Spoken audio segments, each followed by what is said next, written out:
Hey guys, welcome back to the channel. This is story about what if Naruto learns more from the Forbidden Scroll part 1. Before I start, please do support for more amazing content and comments for part 2. Do consider to subscribe my channel and share my video to your friends and check out the description as well. Let's start the video.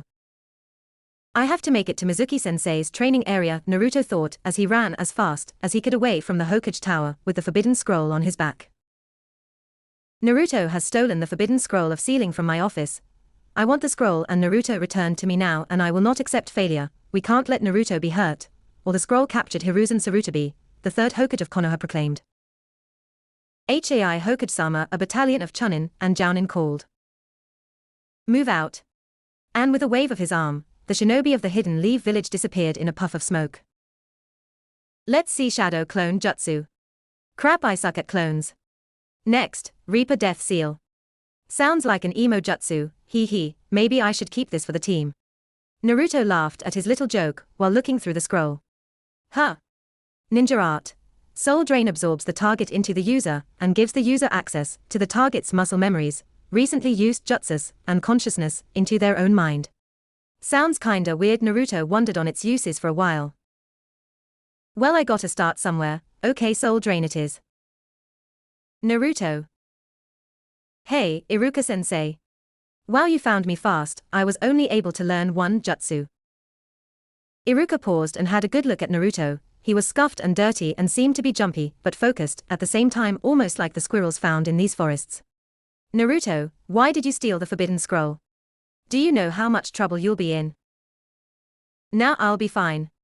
Mizuki-sensei said that I'll be a genin after learning one of the jutsu in this scroll. Hokage won't mind if I borrowed it, Naruto yelled with a grin. Mizuki. Iruka wondered suspiciously before hearing a whizzing sound. Naruto move. He turned back to Naruto, only to see him scurrying up a tree, while staring into the forest, just in time to avoid most of few dozen kunai, receiving only two, one cutting his left foot, and the other scraping his right bicep. Wow, Iruka, you sure did find the little monster fast, Mizuki snarled from a branch on the other side of the clearing. Mizuki. What are you doing? Sensei, what's going on? Why did you attack me? Naruto asked as he fell onto the ground, nursing his wounds. Shut up, demon. Mizuki screamed as he hurled one of his giant shuriken at a scared and hurt Naruto. Naruto, get down. Shlink ***. Naruto looked up only to see Iruka knelt over him with the shuriken stabbed into his back. Iruka-sensei. Why? Naruto asked with tears in his eyes. Because Naruto cough, I couldn't just let my favorite student be hurt. Iruka boldly stated with a sad grin. Ha ha ha. Favorite student. Please Iruka, we both know you hate just him like everyone else, that's why you always lied to him. Mizuki stated with a wicked smirk. Lied to me? About what? Naruto asked in confusion. Mizuki's smirk grew into a crazed grin. About why everyone hates you. Iruka's eyes widened in disbelieving shock. Don't, Mizuki. Mizuki jumped down behind Iruka and pulled up a kunai to finish Iruka. The truth is, Naruto, you are the nine-tailed fox, Kyuubi reincarnated. Naruto stared in stunned silence at Iruka's face. It all makes sense now, why they all glare at me, my birthday, the beatings. Thinking of all the painful past experiences, Naruto started falling into a depression. Then seeing the look on Iruka's pained face, he remembered the few that do care about him and made a decision. No. I don't care if I was the fox before. Right now, I'm Naruto Uzumaki and I have a sensei to protect. Naruto rolled out from underneath Iruka while swiping a kunai and throwing it at Mizuki's shocked form. It nailed his right lung. Ay.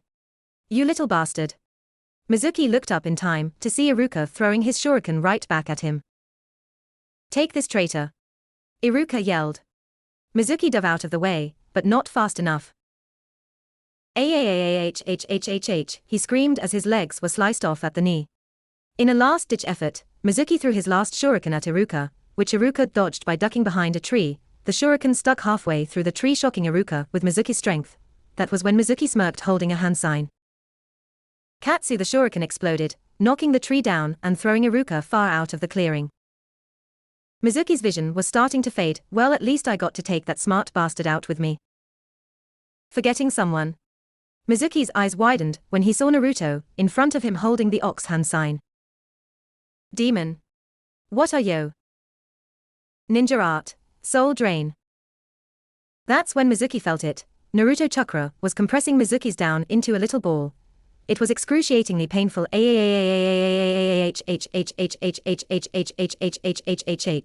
Naruto's left hand clenched Mizuki's forehead, his whole body was sucked into Naruto through his palm, leaving only his shredded and bloody clothes behind. Naruto fell to his knees, clutching his head. Mindscape. Huh?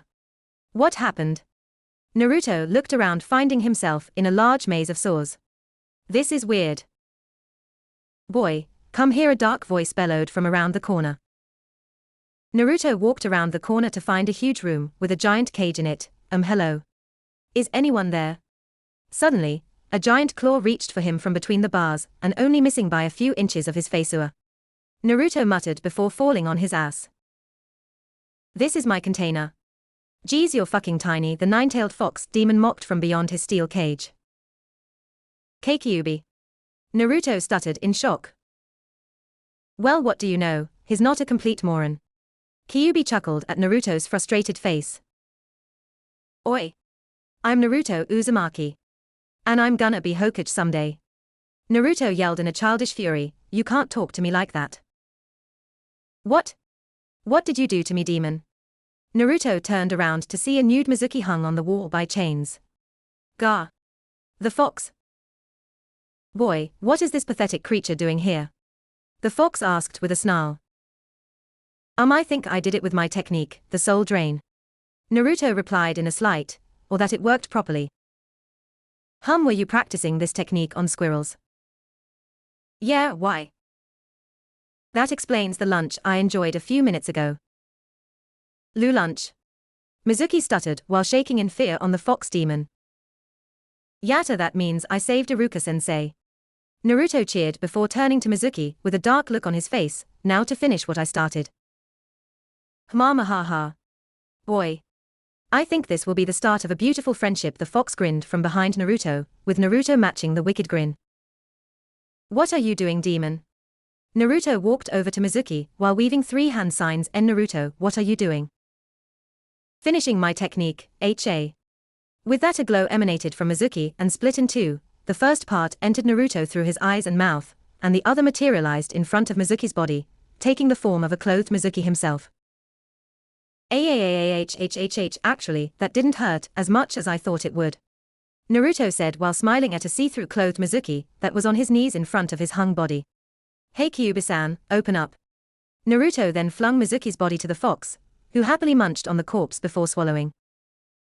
Boy, you are by far the best host I have ever had, ha ha ha ha ha ha, Kyuubi smiled with blood hanging from his lips. Mizuki's consciousness looked on and expected to feel furious at Naruto and the fox, but all he could manage was a weak what am I gonna live in now? And how come I'm not pissed at you, dem? I'm the fucking demon, you whelp. Okay, Naruto it is. Why am I not trying to kill you right now? Naruto looked at Mizuki seriously, I dunno. Mizuki stared right back with a slight frown, you're a brat. I can answer that. Both Naruto and Mizuki looked up at the giant fox I consumed, along with your body, your negative emotions. Why? If you don't mind me asking, Kyuubi-san. Asked Naruto.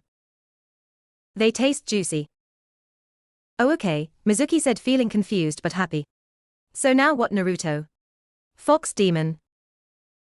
Now, you stay right here, Kyuubi stated before placing his giant claw over Mizuki's frame, thus holding him in place. Ouch, bastard fox. I guess he can still feel frustrated. And me, Kyuubi-san? Naruto asked with a raised arm. Well now, brat, you have a story to fabricate, the fox replied before blowing a light breeze at Naruto, flinging him out of the cage room and down the hall. Woo. Oh dash, smack. Ouch, Naruto said as he fell onto his ass again. Looking around, Naruto realized he was back in the field he and Iruka defeated Mizuki in. What? Was any of that real, Naruto thought. Yep. Naruto span around looking for the Kyuubi. I'm still in your head, kid, and you need to get rid of those clothes. That's when Naruto looked down and saw Mizuki's bloody clothes left over from the jutsu. How do I do that, Kyuubi-san? Naruto thought to the Kyuubi. Hey, it's your problem, not mine, you figure it out. Naruto sat thoughtful for a second before he heard Iruka moan and get up from his place just out of sight. Naruto panicked, trying to think of a solution. Quick, I got it, he thought with a grin. Naruto weaved a few hand signs before whispering Earth style, headhunter jutsu, and diving into the ground, taking Mizuki's clothes with him. Iruka wandered into the clearing on guard. Naruto. Where are you? Naruto popped up behind Iruka and shouted, right here, sensei. Ah? Iruka yelped before falling on his ass, causing Naruto to laugh loudly.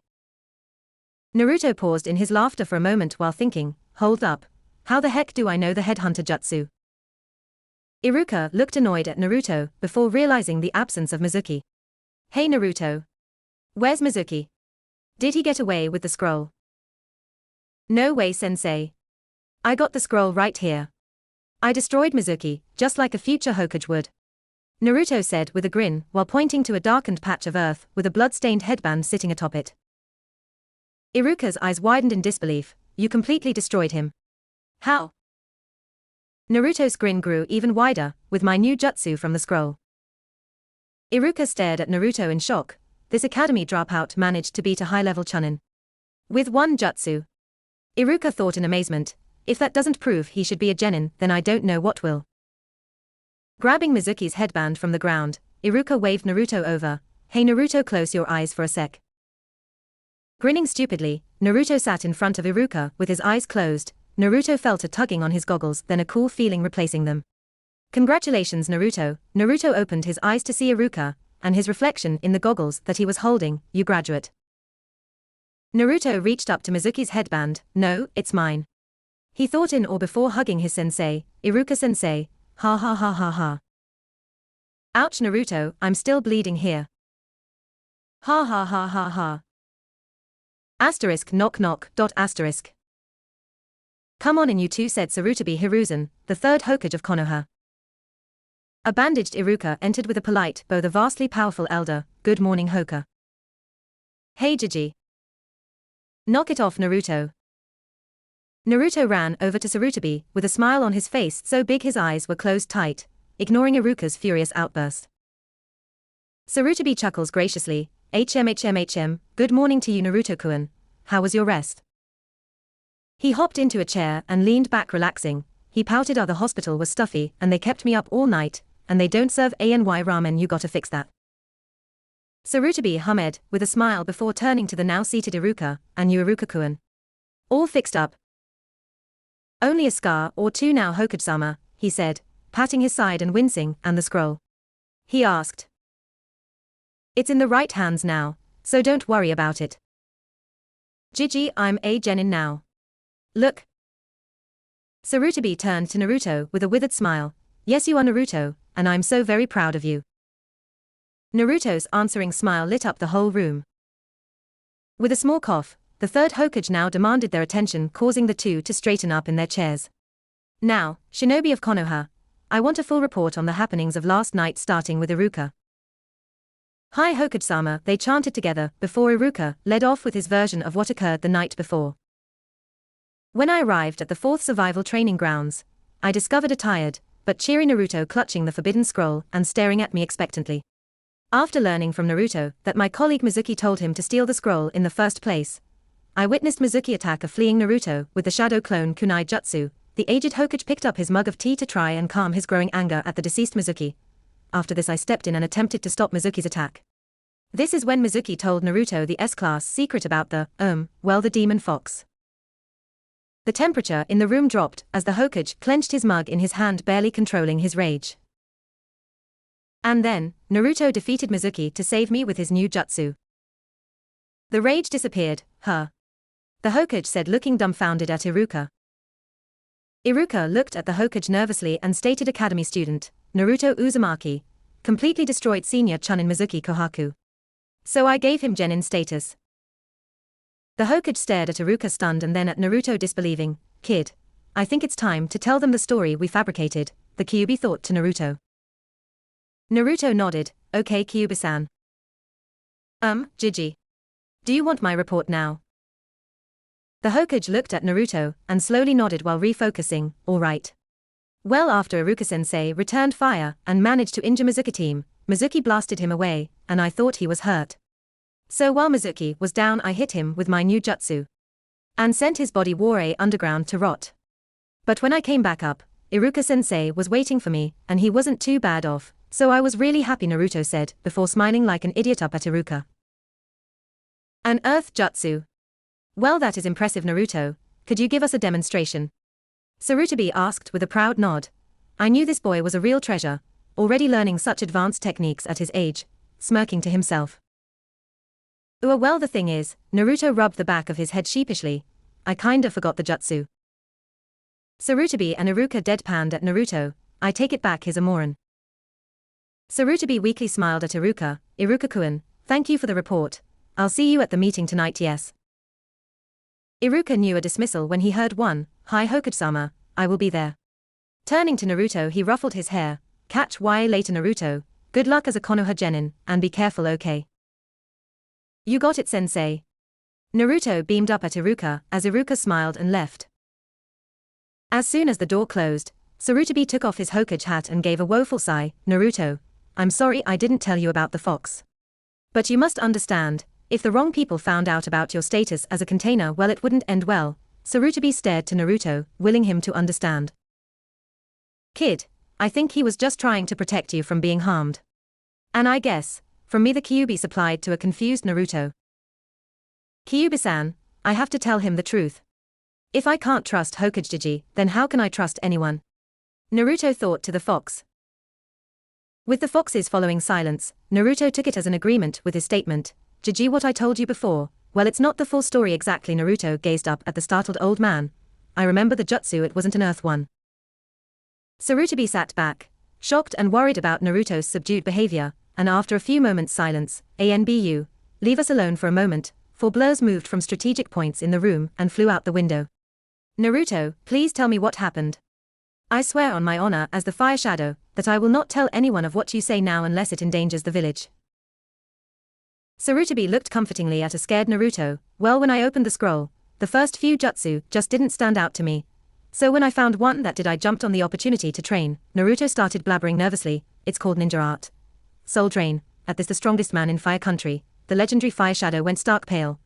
I didn't destroy Mizuki. I absorbed him. He's in my head right now. If I go into my mindscape, I can talk to him. How do you know that, Naruto? Sarutobi whispered in concern. If a person like you entered their mindscape, they'd meet their tenant. Naruto shifted nervously. Well, if you mean Kyuubi-san, then yeah, I've met him, and I. What did he say to you, Naruto? Naruto looked up into Sarutobi's eyes with fierce determination, and boldly stated, the Kyuubi pledged itself as an ally to myself and to Konoha. Sarutobi sat shocked and silent for a few minutes. A demon this powerful, being channeled through someone with Naruto-kun's spirit. This could very well be the bringer of the destruction of the shinobi world I'm talking to. Sarutobi looked down at Naruto, seeing what he could be. Then Naruto grinned at Sarutobi like the innocent child he is. And just maybe he will be the most incredible Hokage this village has ever seen, Sarutobi thought with a smile. Sarutobi sat up straight and placed his hat back on his head. All right, Naruto-kun, I've come to a decision. The public story will be what you first told Iruka and myself, only I will know of your new last resort jutsu. You will keep your position as Genin, in exchange for a wish of mine, okay, Naruto? Naruto nodded his head vigorously and with a huge grin. Yeah, Jiji, whatever you need, I can do, believe it. With an aged smile, Sarutobi slowly got up, walked around his desk, and knelt to eye level next to Naruto. Believe in the will of fire, Naruto-kun, now placing the Hokage hat on Naruto's head. And use it to protect the Hidden Leaf Village. Naruto looked up at Sarutobi with more determination than any 12-year-old should have. Till my last breath, Jij. I will live by these words. My new nindu. Believe it. Finishing with a hug, Naruto gave the hat back with a smile. Good to hear. Stated Sarutobi while adjusting his hat. Naruto Uzumaki, Genin of Konoha.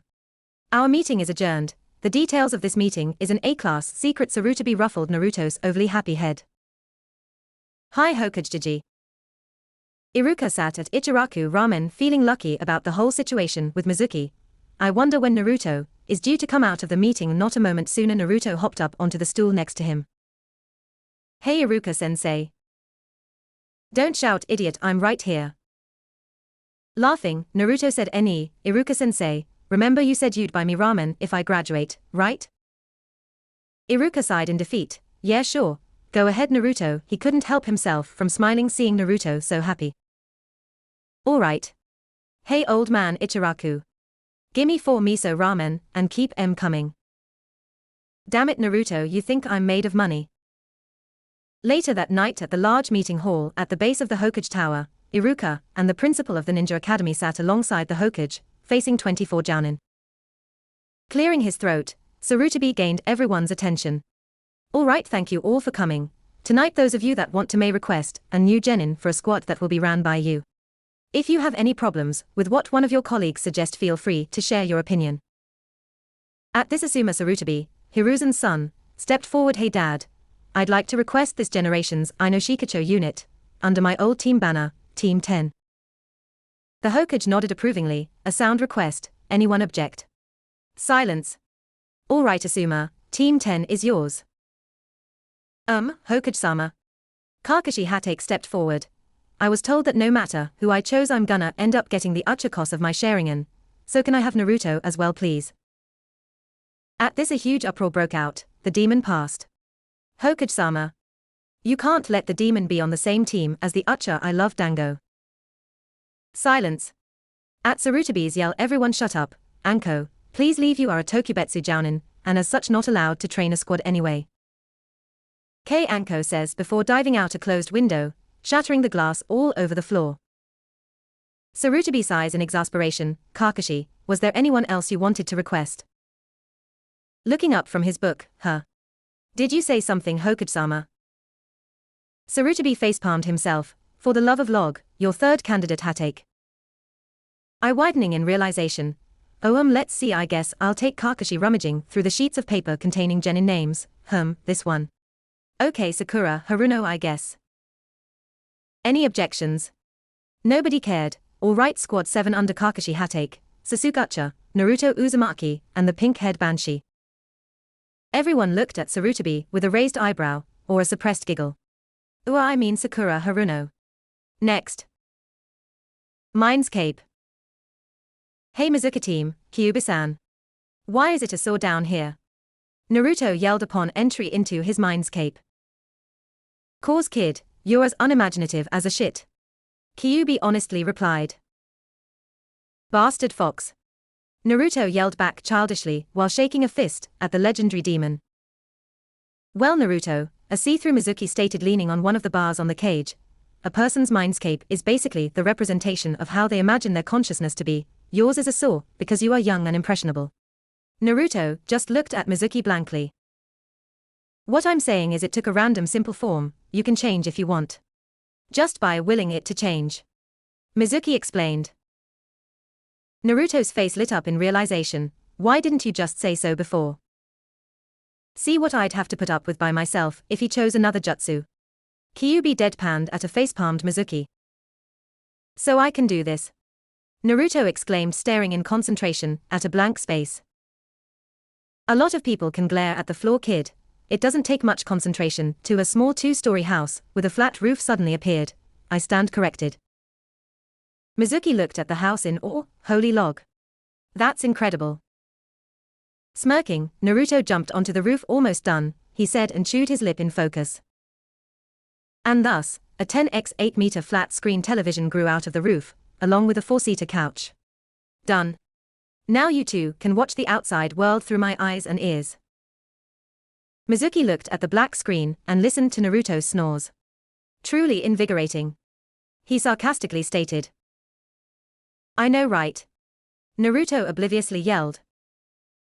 That's nice and all, but you need to get up. Your team assignments is in 4 hours, and you need to get new gear. New gear? Why? Naruto asked, looking at Kyuubi. Since you have my fighting style and main jutsu, you need to acquire the items that work with it. Mizuki explained. So that's how I knew the headhunter jutsu? Naruto asked with a look of understanding on his face. Yeah kid, say what other jutsus do you suddenly know? The Kyuubi asked.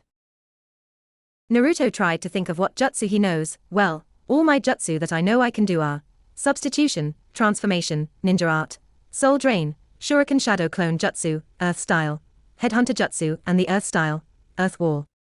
I also feel like I have a higher understanding of chakra control.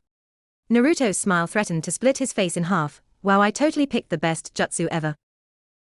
That's nice, Mizuki said, standing behind Naruto. Now, wake up. Mizuki punted Naruto back down the hallway into consciousness. Beep beep beep beep beep beep smash. Naruto sat up quickly, fully energized. All right. Let's go. Naruto cheered as he jumped to his feet. After getting dressed, Naruto ran down the street to the Higurashi ninja store, hoping they'll let him in since he's now a ninja. Now standing at the door, Naruto took a deep breath. Hurry up, kid, you don't have all day. Realizing the annoying Barker was right. Oh, Naruto walked into the store listening to the jingling of the doorbell. Good morning and welcome to the Higurashi ninja store. How may I help you? A roughly 40-year-old burly bald man asked from behind the counter. Hi, I'm looking for a twin set of those giant shuriken, Naruto said, pointing to a shuriken identical to Mizuki's hung on the wall, and a shinobi assassin set please. The burly man's eyebrows lifted. An assassin set? Aren't you a little young to already have a shinobi specialty? Naruto smiled up at the man. Old enough to kill, old enough to do whatever the fuck he wants. That was taught to me by an old sensei of mine. A huge laugh bellowed out from the man. What an interesting life philosophy, young man. All right, I'll grab it for YA. The man walked into the back room, where Naruto heard a lot of metal clinking. Not 2 minutes later, he walked back out with a box the size of Naruto's torso, and 2 small metal bracelets. These are the latest giant shuriken sets. The bracelets have 3 seals on each, and each seal can hold 2 giant shuriken. It's a bit pricey, but for a kid like you I can knock it down a little since you're buying a whole assassination kit as well. You want me to fully stock each seal? Naruto looked on blankly at the bracelets. I don't know if I can afford all that. I only got this much, said Naruto as he opened his froggy wallet, letting all his cash fall out. And after the bounty on a B-rank missing nin, Mizuki, there was a lot. The burly man's eyes flashed into dollar signs. I think you can easily afford all of this with a half of what you got there, my boy. Ha ha. Naruto smiled up at him. Thanks, Mr. Sorry, what's your name? The man thumped his chest proudly and stated in a much rehearsed voice, Dan Higurashi is my name, and blacksmithing is my game, and you my boy. Naruto suddenly got nervous. Will he kick me out once he finds out who I am? Like all the others? The Kyuubi whispered to Naruto through his thoughts, he seems to be a good man, kid. Trust him, and he may return the favor. Naruto looked up at the man nervously. My name is Naruto Uzumaki, rookie genin of Konoha. Dan's eyebrows lifted once again, and stared at Naruto for a solid minute, putting Naruto on edge, ready to run at a moment's notice. You're the kid that painted the Hokage monument. Dan said with a smile, that takes guts, kid. Naruto smiles back widely. Hee, you heard about that. Everyone did. What I want to know is how you managed to get away from all them A and BU in a bright orange tracksuit. Dan said while he chuckled at his own joke. Naruto yelled confidently, orange is the best color by far. Believe it. Laughing at Naruto's enthusiasm, Dan said, well, I can help set you up with some proper shinobi clothing while keeping some orange if you got the time. What do YA say, Naruto-kun? Yatta. Naruto cheered while following Dan to the clothing section. Naruto heard the Kyuubi sigh heavily. This is why we left extra early, kid. Good luck with the team meeting, Naruto-kun, said Dan, waving goodbye to Naruto, as he ran to the academy to meet up with his new squad. Naruto half-turned and grinned back. Thanks, Dan-san. I'll be back soon, I promise. Jumping onto a nearby roof in his new outfit, Naruto took a second to admire how cool he looked. With the tracksuit now folded away, and safely sealed into his new orange sealing belt, he now wore black ninja pants, with a print of an orange shuriken on each of his knees, with a chainmail singlet laying under his new black t-shirt, with an orange trimming. On his feet he wore standard black shinobi sandals, sitting over orange bandages wrapped to hold the hem of his pants in place. He had orange and black lined gloves on his hands showing off his shuriken seal bracelets. The look was finished off with the new cloth on his headband, which was a jet black. Jumping on top of a nearby power pole, Naruto yelled out, "Look out, world. A new Naruto Uzumaki is in town." With that, Naruto focused chakra to his feet, and started building hopping towards the academy. Sasuke Uchiha. HN. Naruto Uzumaki. Naruto. Iruka looked up from his roll to look towards Naruto's seat only to see it empty. With a frown, Iruka thought, Naruto, what are you doing? Being late on your first day as a shinobi? Geez, he's probably just slept in. With a deep sigh, Iruka was about to continue on when suddenly Naruto popped out of the floor in front of Iruka's desk. Hey sensei. Naruto. Iruka stopped his rant when he noticed, yes, Naruto did pop out of the ground, and with a new look. With a grin, Naruto said, sorry I'm late sensei. I was stocking up on ninja tools. You know what they say, better to be late and prepared than early and dead. He finished before moving to his desk between Shikamaru Noro and Kiba Inuzuka. Iruka stared at Naruto in shock until, Oi sensei, we're all here, so can you get on with the team announcements? It's troublesome to be here any longer, spoke the resident genius. Now snapped out of his daze, why yes, good point Shikamaru, right team 1. Nobody cared unless it was their team that was called. Team 7 Sasuke Uchiha, Naruto Uzumaki, Sakura Haruno. Under Kakashi Hatake. Sasuke had no outward reaction at all, Naruto only frowned slightly. Sakura cheered that she was on the same team as Sasuke. For an unknown reason, Iruka felt like he was witnessing something special. Where the fuck is this sensei of ours? Naruto, don't swear, it irritates Sasuke-kun. Fuck you Haruno. Team 7 appeared slightly frustrated that their sensei was late by 3 full hours, starting to border on 4. Though on Sasuke, you can only tell by the slowly increasing frown. This is the sight one Kakashi Hatake finds himself walking in on. Hello Team 7, you're tacky and I hate you. Meet on the roof in 1 minute. Poof, and the Jounin is gone. In a rush, Naruto grabs his teammates and using the headhunter jutsu, dives into the outer wall of the academy and moves up to the roof. Puffing onto the roof, Kakashi took a seat against the railing, waiting for his charges. What he saw next was more than he expected. Wahoo! Yelled Naruto, as he flew out from the rooftop, with a screaming Sakura under one arm and a stunned silent Sasuke over his shoulder. Naruto let go of his teammates in mid-air and landed with a thumbs up directed at Kakashi, as Sakura landed in an unceremonious heap on her ass, and Sasuke flipped around at the last second to land in a crouch next to Naruto. That was interesting. How did you do that, Dobi? Said Sasuke with a raised brow. With a grin, Naruto looked to Sasuke, he with my new jutsu team. Sasuke smirked back at Naruto's grin, guess you won't be as useless as I thought. Before Naruto could retort, Kakashi cut in. Impressive you 3, getting up 6 stories in 8 seconds. Very impressive. Thanks sensei. Naruto shouted proudly. Shut up Naruto, your yelling is annoying everyone. The useless banshee screeched. She was just about to scream again, when Kakashi slammed some tape over her mouth. Right, now that is taken care of, how about some introductions? Starting with the blonde. Kakashi said while pointing to Naruto. Why don't you show us how it's done, sensei? Sasuke asked.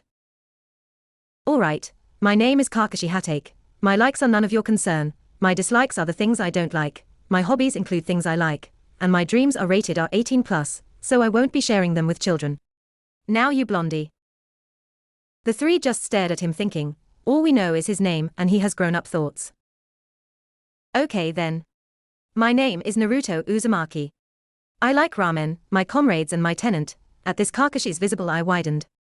My dislikes are the scum of this village, irritating fangirls and traitors. My hobbies include sleeping and training and ramen.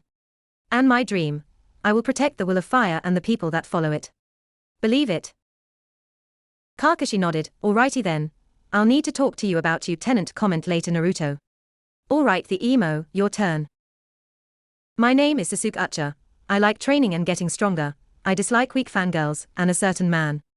My hobbies are the same as my likes, and my dream, no I don't have a dream, but my ambition is to kill a certain man. Well, aren't you a ray of sunshine? Sasuke glared at Kakashi. Alright, and your turn, Pinky.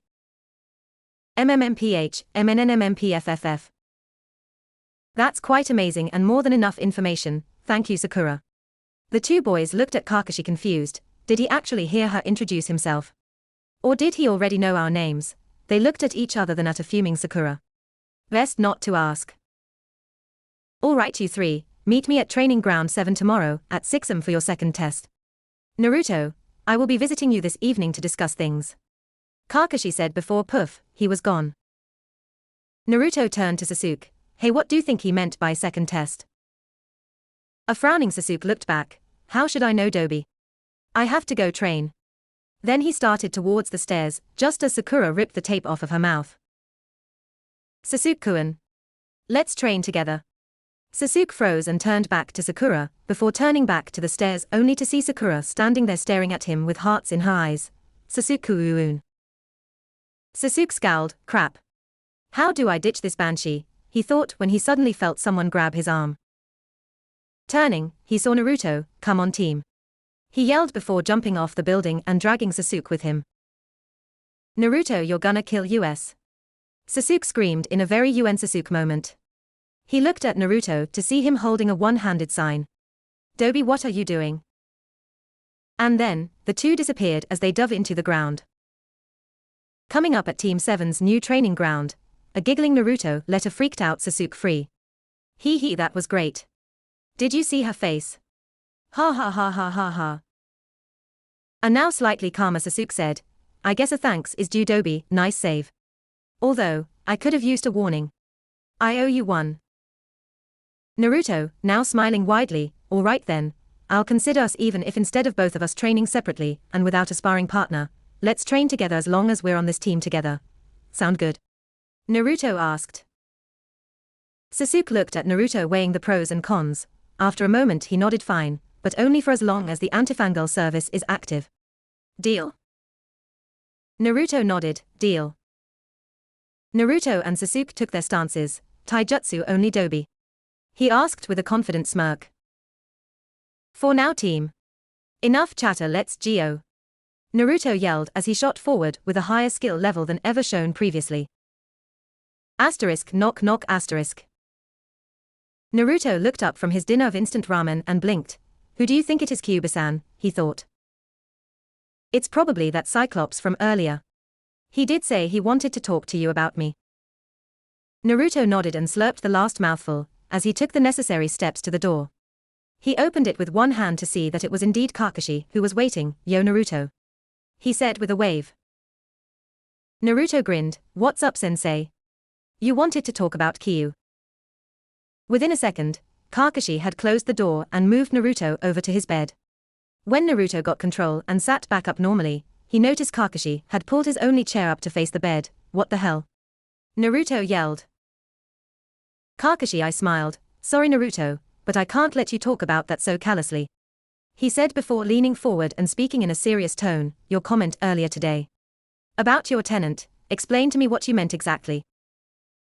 Naruto stared into Kakashi's eye for a moment. What should I say, Kyuubi-san? He thought to the fox. Naruto heard the fox chuckle. Just repeat after me, even if I say something you don't agree with. Naruto nodded to himself before talking to Kakashi. Well, Cyclops, I meant the Kyuubi, but since it's in my gut, I don't see how it's your business. He said before folding his arms and pouting childishly. Kakashi's eye widened, and here I thought he might be similar to Minato-sensei, he thought before sighing. Naruto, I'm your sensei. I'm asking for the safety you and your team. Kakashi said while placing a hand on Naruto's shoulder. Naruto blinked in shock. He cares about me. Naruto thought.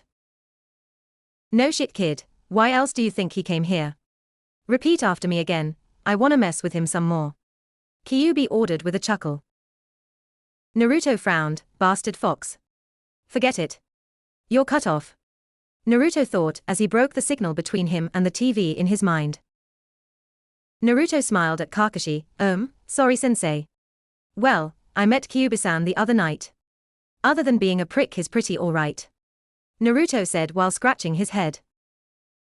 Kakashi blinked. The Kyuubi pretty alright? He asked skeptically. Naruto nodded. He has no influence on me if that's what you think. I can cut him off anytime. Naruto explained. Kakashi nodded. Well, alright. I'll take your word for it. But if I see any problems concerning its chakra, I won't hesitate to take action. Kakashi said, signifying the importance of Naruto's control. Naruto nodded. I wouldn't expect anything less, sensei. There are people in this village with a strong will of fire. I refuse to let them be hurt because of me. Naruto said in a moment of seriousness. Kakashi appraised Naruto before patting his head. You're a good kid, Naruto. I think you'll do well. Kakashi said before standing up straight. That is, if you guys pass my test in the morning. Kakashi said with a smile before waving, later. Naruto watched as Kakashi disappeared in a puff of smoke. It filled his small room in seconds, causing him to cough and splutter as he opened a window to let it free. Naruto stared out at the Hokage monument as the smoke filtered out and held his arm up to it. Clenching his fist, he vowed, I will pass your exam, sensei, believe it. It. I can't believe I'm late. Naruto yelled as he ran as fast as he could towards training ground 7. Oh man, I'm so screwed. Approaching the training field, he could see Sasuke and Sakura leaning against the training posts. Oh crap, they're gonna kill me. Hey guys. Sorry I'm late, my training got a little rough yesterday, then I had a late night. He said sheepishly as he came to a stop. Sakura scoffed, yeah right. I bet you just knocked yourself out by falling over. Naruto glared at Sakura. I may have been knocked around hard, but I got a couple of decent hits in as well. I'm just not that smooth with unarmed combat. Naruto explained. Sakura scoffed, who'd train with you? You're the dead last, only a moron would waste their time with you. Sakura glared at Naruto hatefully. Naruto smirked, oh really, whoever would train with me is a moron. Duh. Are you deaf as well, Baka? Sakura screeched. No he's not, he's just wondering why you'd call me, the love of your life, a moron. Sasuke smirked from his place leaning against the training post. Sakura turned to Sasuke and looked horrified, no Sasuke-kun. Why would you choose him over me? I had the highest marks in the academy other than you. I am way better than this loss, MMPF. Sakura suddenly found her mouth taped shut courtesy of Naruto. Team, you were right. She's an annoying banshee. Then Naruto dove underground and pulled down Sakura till only her head and shoulders were left above ground. Naruto came back up smirking. That's one more training session, Sasuke. How about now, Dobi? By the looks of things, Kakashi isn't gonna be on time again, Sasuke stated with a replying smirk. You said unarmed combat isn't your specialty, so what is? With a huge grin, Naruto swiped his hands over his opposite wristbands and with a puff of smoke. Whoa! Sasuke said in shock, and Sakura's eyes widened from her position in the floor. Naruto stood slightly crouched, holding one shuriken in front of him in his left hand and the second in his right above his head. Grinning confidently, you like Sasuke? He said with a chuckle before twirling them expertly. When did you learn to wield those, Naruto? Sasuke asked. Just something Mizuki-sensei passed on to me. Naruto replied with a smirk before resealing his shuriken. I think I'll leave the armed combat to you then. Sasuke said. Naruto let out a huge yawn. I'm still tired, maybe we could sleep instead of train this morning. Sasuke yawned in reply and answered with his trademark HN. Lying down next to Sakura's head, MK, good night team, Sakura. Sasuke did the same on the other side of her head, night. Sakura was stuck in the ground fuming at her teammates, MMMPFF. Yeah, you're right, Sakura, the sunrise does look nice this morning.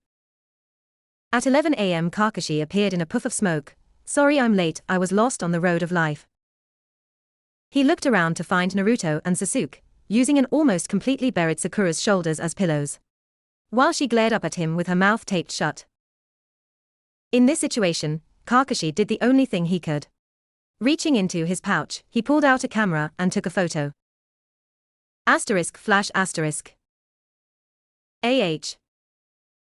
Naruto jumped to his feet with a yelp, whilst Sasuke rolled to his feet whipping out a kunai.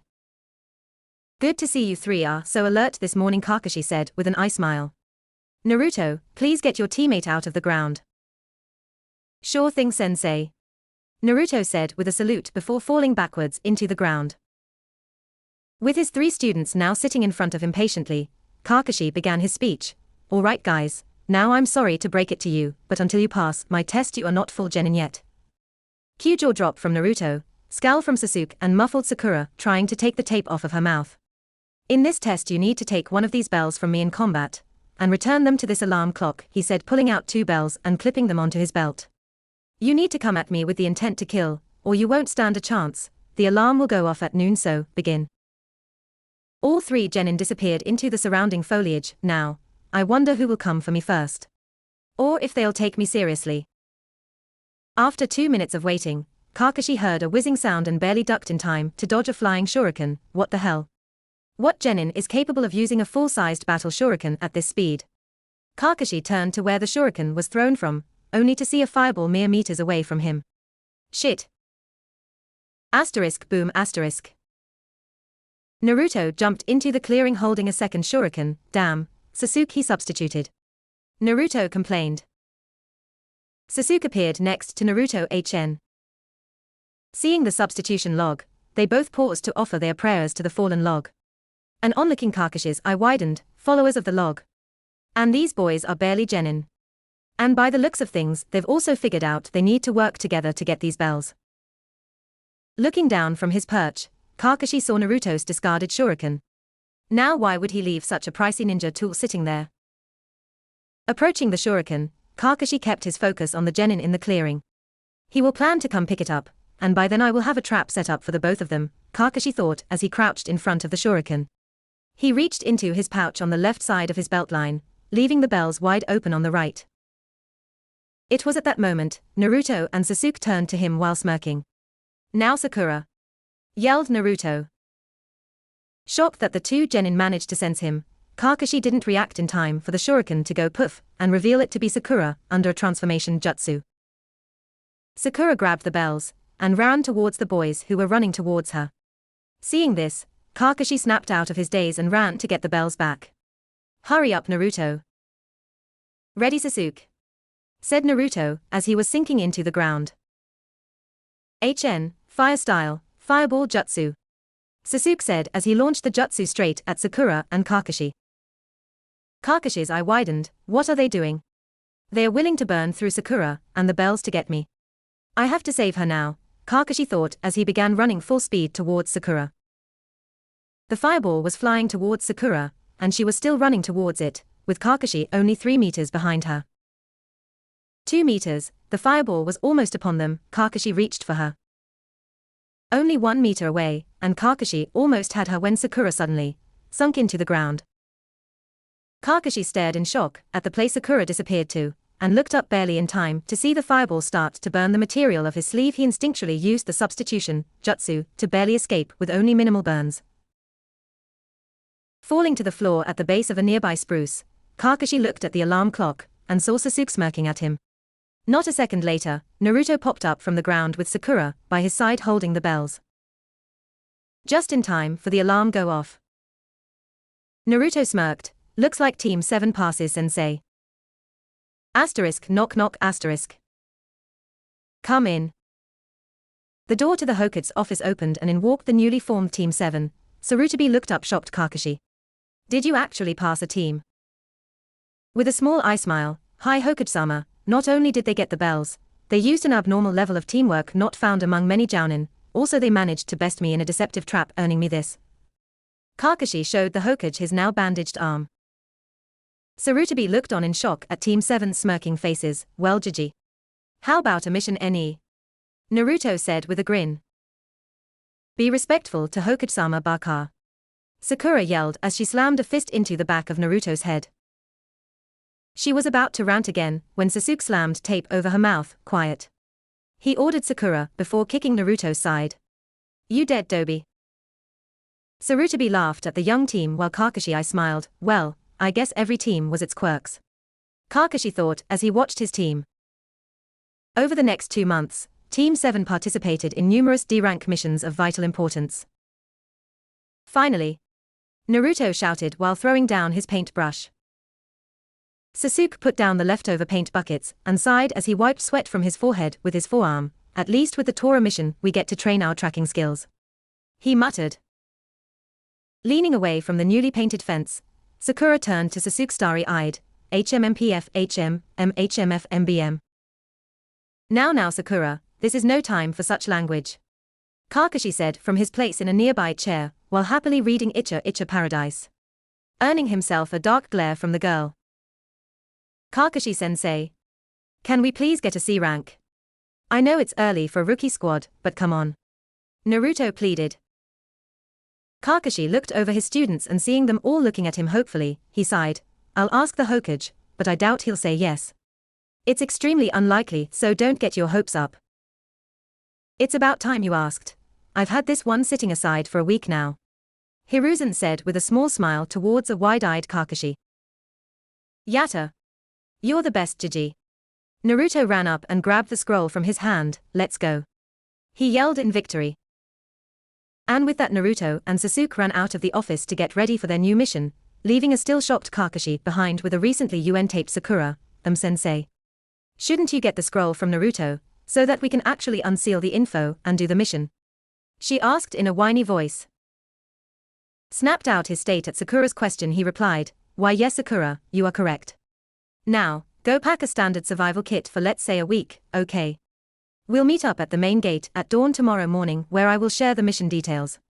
Ciao. And off he puffed to get the scroll from the boys and inform them of the meeting time and place. Naruto walked up to the gate half an hour after the specified meeting time, knowing that it will be at least another hour before the team's sensei arrives. Morning guys, yawn, how was your sleep? Naruto asked with a grin. It was fine. Sakura quipped, now knowing it doesn't take much to motivate Naruto into taping her mouth shut. Sasuke just nodded to Naruto, then looked behind him with a raised brow. Curiously, Naruto turned around to see Kakashi walking up to them with a small travel pack on. Good morning, team. They just stared at him in shock before Sakura held up the ram hand sign, KAI. Sakura, what are you doing? Asked a confused Kakashi. Sasuke answered him, probably thought that you being here within the hour was a genjutsu, it crossed my mind. Kakashi just blinked at them, me? Late? Since when? Naruto threw a stick at his sensei, piss off sensei, you're not fooling anyone. He said with a pout. Catching the stick and tucking it behind his ear he said, well I guess I have been a tad late sometimes. His team just glared at him. Kakashi, I smiled, okay then team, let's move out. The first C rank is always a letdown, so let's get motivated. Kakashi pumped his fist in the air while walking down the road. Naruto just followed after with a scowl on his face, yeah, great speech sensei. He muttered as the three genin trudged along behind their odd leader.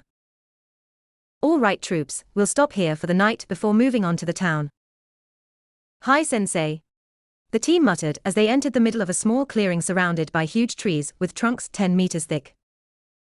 Sakura turned to their sensei, but we still got hours of daylight left, in fact, we could make it to the town by tonight. She whined. As Kakashi sat down in a clearing, he began talking as he opened his pack. Correct Sakura, but I think it's about time I taught you all proper chakra control, and what better way is there to do so than climbing trees? Sasuke deadpanned at their sensei, anyone can climb a tree. Ah yes, but how about walk up? Kakashi said with his classic eye smile. Imagining it, Naruto felt as though it was common practice, and knew how to do so already. Any Kakashi-sensei? You mean focus chakra to your feet to adhere yourself to a vertical, or upside down object? Surprised at Naruto's knowledge, Kakashi asked, you've done this before Naruto? Naruto shook his head, no but I have a decent idea. Well then, why not give us a demonstration? Kakashi said as he tossed a kunai into the air, mark your progress on the tree with a kunai, you two follow after Naruto. With a confident grin, Naruto snatched a kunai and ran towards a tree. Focusing chakra to his feet, he starts to climb, yes. Thank you Mizuki, he thought in victory. After getting past the fourth branch, Naruto's grip started to loosen, and he came plummeting down, AHCRAAAAAAP. Asterisk boom asterisk. Sakura runs over to Naruto, are you okay Naruto? She asked as she looked down to see a Naruto-sized hole in the ground. After she helped pull him out he replied, never better. Except for the embarrassment and the cracked skull, totally fine, he muttered while walking in a circle before he fell onto his side and started snoring. Sensei. Is he gonna be alright? Sakura asked, chewing her lip. Kakashi looked up from his book. Yeah, sure. So do you two get the idea of the exercise? Great. Get started. Kakashi casually walked over to the unconscious blonde, picked him up and continued walking up a nearby tree. Sakura and Sasuke looked on in awe. Picking up a kunai, Sasuke ran at his tree. All right, the Dobi said focus chakra to his feet, but how much? I'll start with enough for the fireball jutsu and see what I get. Sasuke manages to get 3 meters up the tree before being blown off by the force of his own chakra. Performing a quick backflip, he rights himself and lands on his feet. Okay, that's far too much, he thought with a sigh. His thoughts were interrupted by a loud success. He looked over to see Sakura standing upside down on the 5th branch of her tree. Looking over to them, Kakashi nodded. Good work, Sakura, you seem to have perfect chakra control. Although that is a wonderful thing to have, it also means you have an abysmal amount of chakra. Sakura frowned at her sensei. Hey sensei. Don't point out my weaknesses in front of Sasuke-kun. She shrieked, thus earning herself chakra-reinforced tape over her gaping maw. MMPF. A dizzy but newly conscious Naruto stood upside down next to Sakura. What did we say about your fangirl mannerisms? He asked sagely. MHMMPF. Sakura screeched as she glared at Naruto. Kakashi clapped, bringing her attention to him. Exactly, Sakura, now start running up and down your chosen tree while holding the transformation jutsu. This will deplete your chakra reserves quickly so that they are forced to expand at a faster rate while you sleep. He explained. With a glare at Naruto and her sensei, Sakura started running up the tree again and transformed into her friend Ino. From Naruto's angle, he had a clear view up Ino's skirt, causing him to lose concentration and blood from his nostrils. And with that he fell again. Not again, Fuyuyuuk. Naruto blinked in confusion before noticing that Kakashi had jumped over and caught him. Now Naruto, you really should start practicing this technique. You may have a good understanding of how it works, but you don't seem to have it mastered like our Kunoichi has, so get at it. Kakashi ordered while tossing Naruto down to the ground. Naruto landed with a humph before he walked over to a tree next to Sasuke's. Hey team. Need some pointers? Sasuke just glared at his mark on the tree, barely 5 meters off of the ground, then glared at Naruto. What do you think, Dobi? He said sarcastically. Chuckling, Naruto said, well, it's obvious what you're doing wrong. You're using almost 10 times more chakra than you need. That is why you are literally blowing yourself away every time.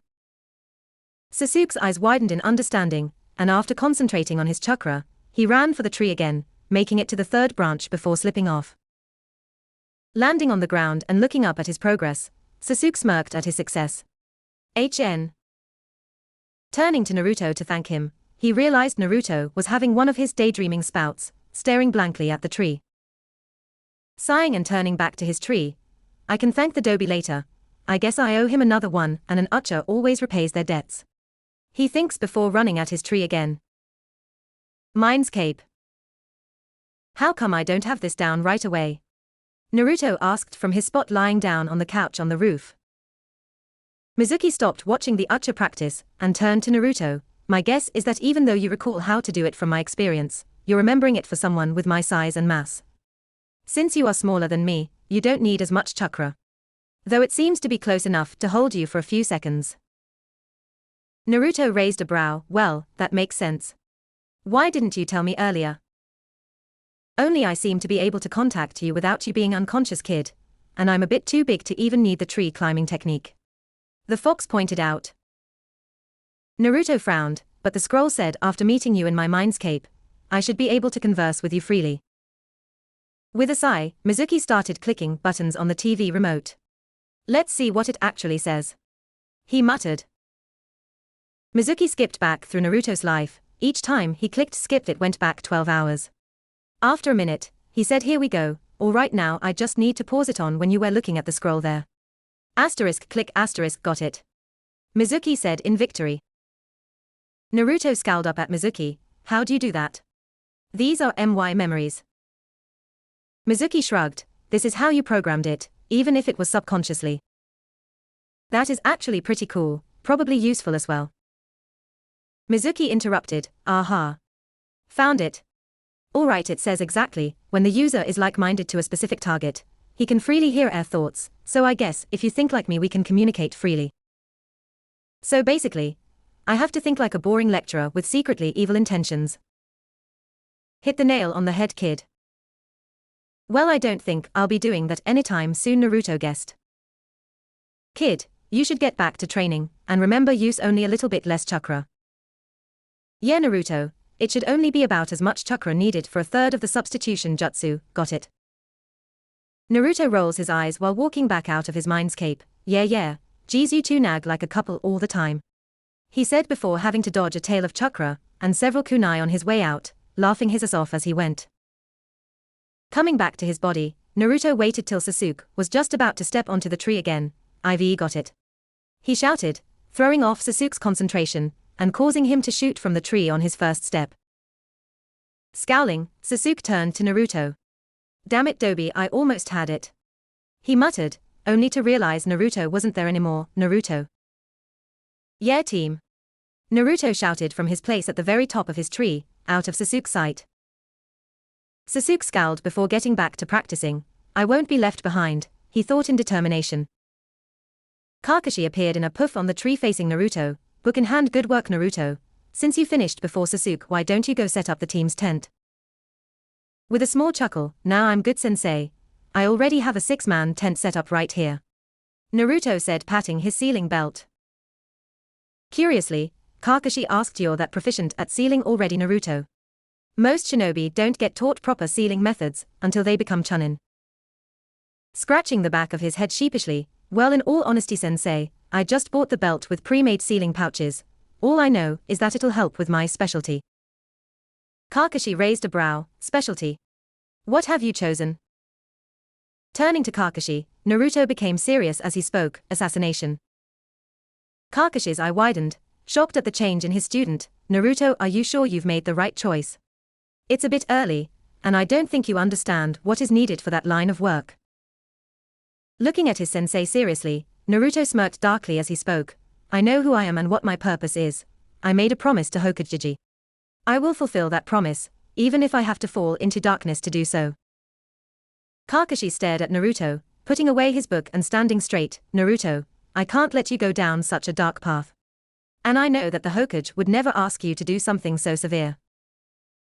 His smirk grew into a dark grin as he unsealed one of his shuriken. Sensei, how many ninja have you seen that use giant shuriken as their primary weapon? Frowning, Kakashi thought hard. Actually, I've only seen one chunin use such a method. So how would Naruto have become so proficient in such a rare fighting style? He thought before asking. Not many. Why? Turning away from Kakashi, Naruto spun twice before throwing the star in a wide arc towards a collection of trees. At such a speed, it sliced through 14 of the enormous trees easily before curving back to Naruto, where he caught it flawlessly, showing his control and power to Kakashi's wide eyes. Kakashi. Kakashi froze when he heard the way Naruto spoke his name. He glanced at Naruto to see a hard glare being directed at him. Can you imagine what that one throw could have done to, say, an army of enemy ninja? Naruto asked before sealing his shuriken away. Before Kakashi could reply, Naruto jumped down from the trees. Kakashi sat atop the tree Naruto left him at, thinking about what Naruto said. Even though it's wrong for a child of his age to think like that, I can't dispute the logic. As a shinobi, he already seems to be around chunin level, so it's logical that he has found a speciality. Even if I don't completely agree with it, he thought with a sigh. Kakashi thought back to Naruto's facial expression when he was imagining those trees to be enemy ninja. Then again, he seemed to actually enjoy the thought of killing others. Is it an influence from the Kyuubi? Kakashi heard footsteps coming up the tree he was on. Looking down, he saw Sasuke panting heavily but focused on his goal. Sasuke could see the top of the tree now, almost there. I can't be left behind by those two, and with one last push and a boost of chakra, he landed on a branch just under Kakashi. With a sigh of satisfaction, Sasuke lied back against his branch, looking up at the sky. It's almost dusk. I must have been out here for hours. At least I know I got this mastered. Then he noticed Kakashi's curious face staring down at him. Sasuke, I see you finally made it, he said with an eye smile. Sasuke just closed his eyes with a smirk. Turning away from his student, Kakashi mumbled, good to know one of my students haven't changed. This got Sasuke's attention. Changed sensei? He asked as he pushed himself into a sitting position. Kakashi turned to Sasuke and sighed. Sasuke, let me ask you something. What is your focus for becoming a ninja? Sasuke's look darkened. To hunt down the man who killed my clan. And how are you going to do that, HM? Kakashi asked. Sasuke looked at Kakashi frustrated. I'll track him down. With a raised eyebrow, Kakashi asked the simplest question. How? Sasuke was about to retort before he stopped himself. How am I gonna do that? I have no skills in tracking. He thought as he searched his mind for a response. Kakashi interrupted Sasuke's little epiphany. Every ninja picks a speciality that they will pursue as their main focus. Most of the Uchiha clan chose to become combat specialists. But there are those that used their Sharingan to pick up on subtle changes in the environment to track where a person has been. So I will learn to do both, Sasuke spoke confidently.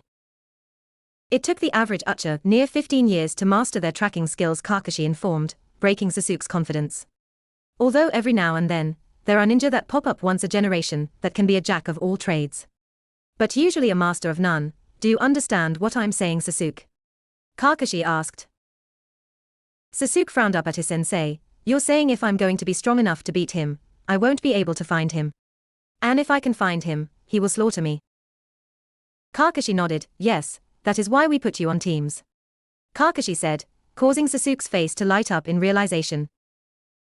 So you're saying with our team, we could get him? Sasuke said. Again, Kakashi nodded. It's definitely a possibility. Now what would you say your specialty will be, Sasuke? Sasuke thought hard. Probably hunting. It'll complement Naruto's choice well and together we can fulfill my goal. Kakashi was startled. You know about Naruto's choice in specialty? He asked. Sasuke nodded with a HN. It seems these two are closer than I realized. Maybe I can use this, he thought as he formulated his next question. Do you know why Naruto chose assassination? With a shrug, Sasuke said yeah. He says it was the third Hokage's wish that Naruto be able to protect the village.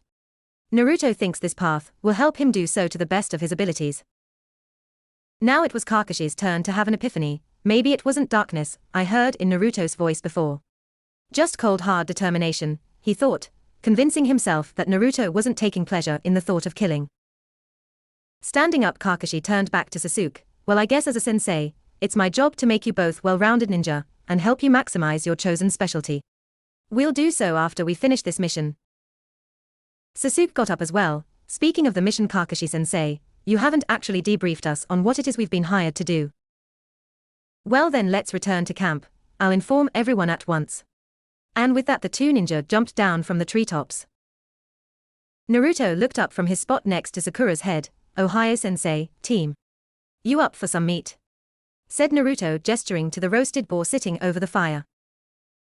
Looking at Sakura's head, Sasuke asked, what did you do this time? Sakura glanced up at Naruto, who was halfway through a stick of meat before looking back to Sasuke. I wanted to sleep next to you in the tent, Sasuke-kun, but Naruto-baka put my stuff in a separate compartment in the tent. Kakashi looked at Sakura. He buried you for that? Kakashi asked. Naruto stopped chewing to reply, nah, I buried her for trying to steal a pair of Sasuke's underwear. Hey, in my defense, I do MMMFF. I think she likes the taste of tape, guys. Naruto said with a cheeky grin. Kakashi raised a brow at Naruto. How's she gonna eat if her mouth is taped shut? Sasuke sat down on the other side of Sakura's head. We'll leave some for her, sensei. With a sigh, Kakashi took a seat opposite his team. All right, I guess now is the best time, he said, pulling out the mission scroll. Time for what, sensei? Naruto asked. Sasuke leaned forward to explain. He said to me that he was finally going to give us the mission details. Sasuke said with an excited glint in his eyes. So if you wouldn't mind, Naruto. Kakashi gestured to Sakura's head. Rolling his eyes and putting down his meat, he replied, okay, I got it. He dove underground and resurfaced, pulling Sakura up with him feet first. Done. Ripping the tape off of her mouth, she scowled at Naruto before smiling at Kakashi. Thanks, sensei, and for your information, Naruto, I hate your damn tape. Before he could reply, Kakashi spoke. We don't need to hear about your weird fetishes, Sakura. She flushed bright red while Naruto and Sasuke smirked at her from each of her sides. Now, as you know, this is a C rank mission. But what you don't know is that it is a cleanup mission. Sakura asked the obvious question, cleanup mission. Kakashi nodded, yes. You see, there was an A-ranked mission, the take out a rogue ninja, that was leading a band of thugs across Fire Country, robbing all the travelers they came across, and with that mission being successful, the leftover bandits and thugs split into two groups under the ninja's two apprentices. Now, there are two small thug and bandit camps around the last vicinity the ninja was seen. We are to capture at least one leader of either small group and kill off the rest. Understood. Naruto smirked towards his sensei. I'm guessing we will take one camp at a time, right?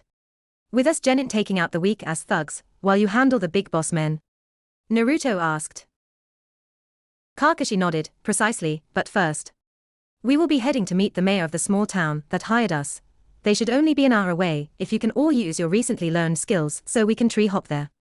Think you can handle it? Team 7 smiled and saluted, HAI sensei. Kakashi I smiled back, alright, off to bed then, we leave at dawn once more. From his vantage point behind the leader's tent, Kakashi could see the whole bandit camp. Are you guys in position? Kakashi asked over the communicators. Flower here, in position. Flame here, in position. Fox here, ditto. With a sigh Kakashi sent the three children to make their first kills. All right, begin stage 1. Soon after sending the command, Kakashi saw a single giant shuriken get flung straight into the entrance of the camp, and heard Naruto shout, Shuriken Shadow Clone Jutsu. One shuriken suddenly became 100, entering the left flank of the camp, and shredding tents, people and weapons alike. Ayath my arm. Help, we're under attack. Hiboshi NOO. I'll kill WHOEVAAAAAAHHH. Naruto's attack had been successful in killing a third of the bandits, while herding the others to the right side of the camp. This was all part of the plan. Kakashi yelled into his mic, stage 2 now. From Kakashi's far right he heard Sasuke yell, fire style, fireball jutsu. He looked over to see a massive fireball burning through the right half of the thug camp, taking out half of the remaining bandits, killing some instantly and forcing others to suffer through the pain of being burned alive, and forcing all the remainders into the center of the camp in front of the leader's tent. Stage 3 go. Throwing down a ton of explosive seal tags, Sakura dropped her henge from amongst the leftover bandits, just as the leader stepped out of his tent, kunai drawn. All the bandits turned to her in shock as all the tags started to light up. Sakura just smiled, bye-bye, and then she was pulled underground. Not a second later, the tags went off, taking out the rest of the thugs in the camp, and severely burning the leading ninja apprentice. With a sigh of relief, Kakashi lifted his hand to the receiver around his neck one last time. Looks like you guys didn't need me after all. Begin with the final stage. Turning off his communicator, Kakashi turned back to look at the damaged leader. As he got to his knees, come out and face me, cowards.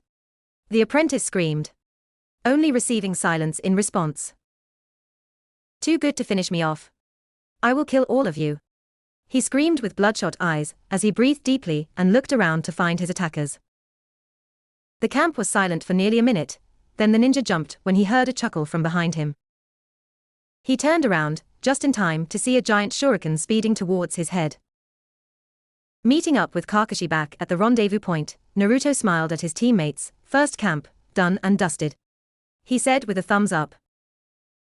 Sasuke smirked and answered with a HN. Sakura on the other hand had a deep scowl on her face. Seeing this, Naruto turned to her. Sakura, what's wrong? Sakura grabbed her hair tips and showed them to Naruto. You didn't pull me down soon enough. That damn explosion burned some of my hair off. That's what's wrong, she screamed. Sasuke glanced at Sakura and looked at her new hairdo. I like it short, Sakura, he said, not realizing his mistake. Instantly, Sakura looked at Sasuke with hearts in her eyes. Really, Sasuke-kun? Should I cut it more? Do you like the black? 'Cause I can dye it. How about IMMFFF? Kakashi smiled at Naruto's handiwork. We have 12 hours to infiltrate the next camp. This time I don't want organized destruction. You are going to infiltrate the camp and take out as many thugs as you can before they notice, and give me an opening to come into contact with the ninja. We have to capture this one, Kakashi said with an eye smile. Naruto frowned, but sensei, I like the explosions. Naruto whined. Kakashi sighed, fine, while infiltrating set up key points and rig them with sensor explosive seals set for chakra reactors, make sure they are done by 6 o'clock. By this point you must all be with distance of a quick exit. But remember, we must get every single thug. If one escapes then we don't get paid. Sasuke stepped up next. I have a plan if you guys wanna hear it. The group nodded to him. We each take out a man from near the entrance, the left flank and the right of the camp and transform into their appearance. Then using those disguises, we casually walk around the camp setting up the explosive seals. Now, assuming someone approaches us, just pretend you're feeling sick, run to the nearest outhouse, take out someone there and take their appearance. At 10 to 6 all three of us meet outside the entrance to the leader's tent. This is when Kakashi-sensei will casually walk in the front gate and using hand-to-hand only, start taking out the thugs, drawing as much attention as you can. Think you can handle it, sensei? Sasuke asked. Kakashi just smiled and said, I am an elite Jonin Sasuke. He said with a chuckle. Sasuke smirked in response, good, you will slowly fight your way towards the leader's tent. In the resulting confusion, Naruto, Sakura, and I will sneak away into the tent and set the final explosive notes. Then at 6, boom. Up goes the camp in flames, the lead ninja panics. Kakashi focus on capturing him while we handle the remaining thugs. Naruto and Sakura just stared at Sasuke in shock. Hey, team, I think that's the most you've ever said. Naruto said with chuckle. Sakura just thought through the amazing plan in awe of Sasuke, staring at him with love heart eyes. Smirking, Sasuke turned to Kakashi. Sound good, sensei? He asked. Kakashi nodded. I'm impressed, Sasuke. It turns out you may be a natural tactician. This goes along well with being a hunter or tracker ninja. I'd just add one thing. Every few steps, each of you must scratch your face or head. This will alert each other not to try and take you out. That would be a huge stuff up if two of you ended up attacking each other. Kakashi said with an eye smile. Hi, sensei. A recently untapped Sakura said. Sasuke grunted, apparently having spoken more than his quota today. Alright. We're gonna finish this mission for sure. Naruto cheered. Taking action, Sakura. At 5 p.m. sharp, Sakura appeared sneaking up to the leftmost tent in the clearing in the form of a field mouse. Sakura was quite lucky to find a thug who had just stepped out of view and was starting to take a piss. Sakura undid the transformation jutsu, and without making a sound stood behind the thug, kunai in hand. Am I really ready for this? Killing a defenseless man in cold blood. Sakura thought to herself while her hands shook. Shanaro, it's for the good of the mission. Inner Sakura screamed, almost causing Sakura to jump. She nodded to herself and took a deep breath. All right, geez, she thought before taking action. Sakura wrapped her arm around his head, covering his mouth. Then plunged the kunai through his back, straight into his heart. I'm sorry, Sakura whispered to him, and with a small gurgle the man went limp in Sakura's arms. Looking close to throwing up, Sakura quietly dumped the body in one of the nearby bushes. I hope no one finds him, she thought as she placed the bloody kunai back in her pouch. Sakura then used the transformation jutsu to take the guy's form and walked back into the camp. Looking around, Sakura casually walked to what she was told was the main storage tent. I sure hope the mayor's map was accurate, she thought. It was last time. Shanaro. Okay, calm down, she thought with a sigh. Entering the tent without being disturbed, Sakura froze when she saw another thug squatting down next to a huge box of stolen money. Upon hearing her entrance, he jumped up and turned around shaking his hands nervously. Hey man, I swear this isn't what it looks like. I would never steal from the leader's portion of the loot, honest. Please don't tell him. Sakura raised a brow while looking at him, and replied smoothly, fine. I didn't see anything, reaching up and scratching her face 3 times to make sure the thug saw it, just in case it was one of her teammates. She realized he wasn't when he just looked back at her with an untrusting gaze. And why should I trust what you say? The thug asked, clearly suspecting Sakura to turn him into the leader. Thinking quickly, Sakura's transformed face just smirked back at him and replied, 'Cause it's the reason I'm here too. The thug's gullible smile was like a beacon of hope to Sakura. Really? Sweet. Hey listen, we can't take too much, or it'll be obvious, but I found a way to make it look like it's filled to the brim, but it's actually empty starting about a half a meter from the top. In fact, I think someone else has tried this as well before us," the thug said as he turned back to grab more money.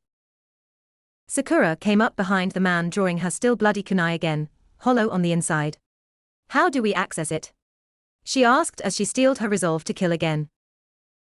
The thug grabbed some of the coins and shoved them in his pocket. "This whole side just falls away. I only discovered it by accident. Hurry before someone ECK." And he fell to the ground with a kunai lodged in the base of his neck. Sakura found the opening in the box and stuffed the corpse inside in a hurry. "I hope nobody comes in," she thought. Just before closing it up, Sakura saw 4 small blocks of solid gold. Holy shit! They must be worth a fortune. Well, these thugs aren't gonna need it. So, Sakura grabbed the gold and sealed them inside a sealing capsule from Naruto's belt. "Thank the log Naruto gave Sasuke, and I one of these for this mission." After placing down a few concealed explosive notes, Sakura made her way outside of the tent and moved on towards the next target on her list. Naruto. Stealthily coming up behind one of the 4 outer guards, Naruto threw a small stone at a rock on the other side of the entrance path. The 4 guards turned towards the sound with their guard up, allowing Naruto to pull the guard at the back of the formation underground soundlessly, while snatching his sword. Quickly popping up in his place, Naruto activated the transformation jutsu, taking the form of the thug he just defeated. Now what would be the best way to get to the medical tent without being found out? Naruto thought, looking at the guards returning to their calm states. He came up with a crazy idea. Naruto raised his head with a hidden smirk. "Hey guys, I'm thinking of killing you all and this stupid leader, and then taking the winnings for myself. What do you think?" The nearest guards looked at him incredulously. "Yeah, I thought so," Naruto said with a smirk while whipping out the stolen sword. Naruto cut the throat of the 2 most nearby thugs, before slashing the chest of the last one open, and thrusting the sword up to the hilt through the guard. Way too easy," Naruto thought, letting out a dark chuckle. Making a thin cut on his own chest, and editing his illusion to show a shallow wound there, he yelled in 2 different voices, "AHH traitor TRY, then ha." A few seconds later 2 thugs came running out of a nearby tent, swords drawn. Just at that time, Naruto dropped his last kill to the ground and stumbled back holding his chest. "Oi you two, a little help. This traitor just killed 2 men, and almost took me with him." "Hi Chojuro-san," Thug 1 said, putting his sword away, and rushing to his aid. "Hey Muba-san, can you watch the entrance for me while I help Chojuro-san to the medical tent?" Thug 1 said to Thug 2. With a small nod and a grunt, Thug 2, now called Mubi, took watch while kicking the corpses off the main path. "Hurry up you two." Thug 1 started leading Naruto to the medical tent, everyone clearing the way to let them through. So focused on the huge gash running across Chojuro's chest, nobody noticed Naruto dropping rolled up explosive seals every now and then. Upon entering the medic tent, Thug 1 laid Naruto down on one of the cots. "I know we don't have any doctors or nurses here, but I can grab some gauze for you if you want. But I ain't your babysitter, you can wrap your own wound. I'll go give the news to the leader. This is the 3rd betrayal this week." Thug 1 turned to walk away, but found himself with a sword stabbed through his chest, ACK, and a kunai through the neck. Dragging Thug 1 underground, Naruto changed his appearance to match the thug he killed. Once again, far too easy, Naruto thought as he spread a few explosive notes around the tent before heading on his way. Stepping out of the tent, another thug approached him. "Hey Higya, what happened to Chojuro?" Smirking his new name, Naruto said, "I'm not sure man. He said there was a traitor," and then started babbling about seeing his life flash before his eyes. "I got annoyed so I just left." The new thug scoffed, asked Naruto in a hushed voice, "Typical, you always were an asshole. Do you think it's because of the job he was sent to do yesterday?" Thuggy asked. Naruto raised a brow. "Which job?" he asked. Thuggy looked at Naruto incredulously. "You know, the little girl from that Bone clan. Leader has her chained up to a bed in his tent, says she'll bring about a new generation of super ninja."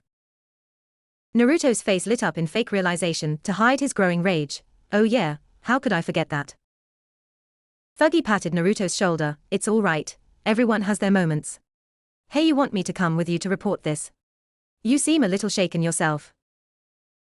Naruto wanted to find out more about this Bone girl. "Sure, let's go," he said with a nod. And with that, Naruto followed the thug to the tent of the leader. Sasuke. "All right Sasuke, remember you don't have to infiltrate. Just take out all the thugs in the outermost tents, then move in. This will train your stealth, which is vital for a hunter ninja. Get it? Kakashi spoke quietly to his pupil from inside the first tent. Sasuke scowled at his sensei. Yeah, I know, it was my idea, he said. I smiling at Sasuke. Kakashi stood straight muttering, I was just making sure, then poof. He was gone. Looking around the tent, Sasuke found something he could work with. A grappling hook on a long piece of rope.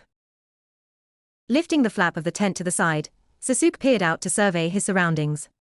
It appeared that there were 6 thugs constantly moving around this area, in the worst guard formation Sasuke had ever seen. Also, there was a guard on 3 of the 8 tents in the area, and an unknown amount in each tent. Just have to wait for the opportune moment, Sasuke thought, looking at the thug closest to him, which was only in line of sight of one other thug guarding a tent. The second thug started to yawn and closed his eyes while stretching. Now, Sasuke thought as he let the hook fly.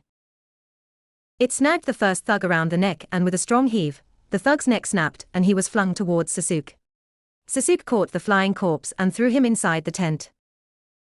By the time the second thug stopped yawning and opened up his eyes, all he saw was Sasuke plunging a kunai into his throat. Quickly taking action, Sasuke kicked the now dead thug into the tent he was guarding and dove in behind him. Only to look up and see another thug halfway through a sandwich and staring at Sasuke in shock. He tried to call out, "What the fuck?"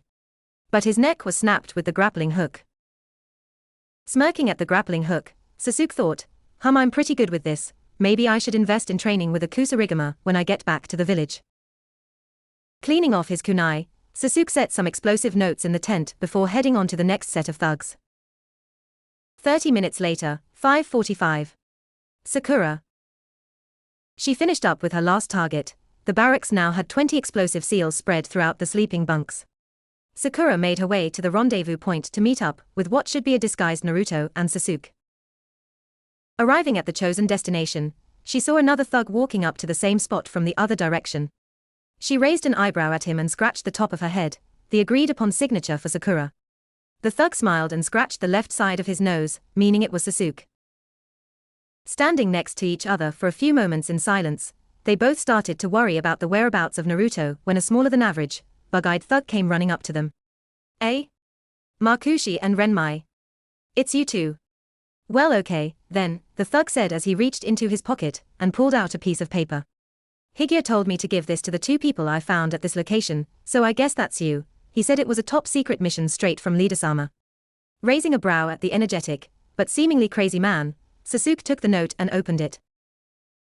Sasuke's eyes widened when he read the scrawl. "Hey team and or Sakura. I've managed to fully infiltrate the leader's tent. I thought I heard something about a prisoner in here, so I had to check it out.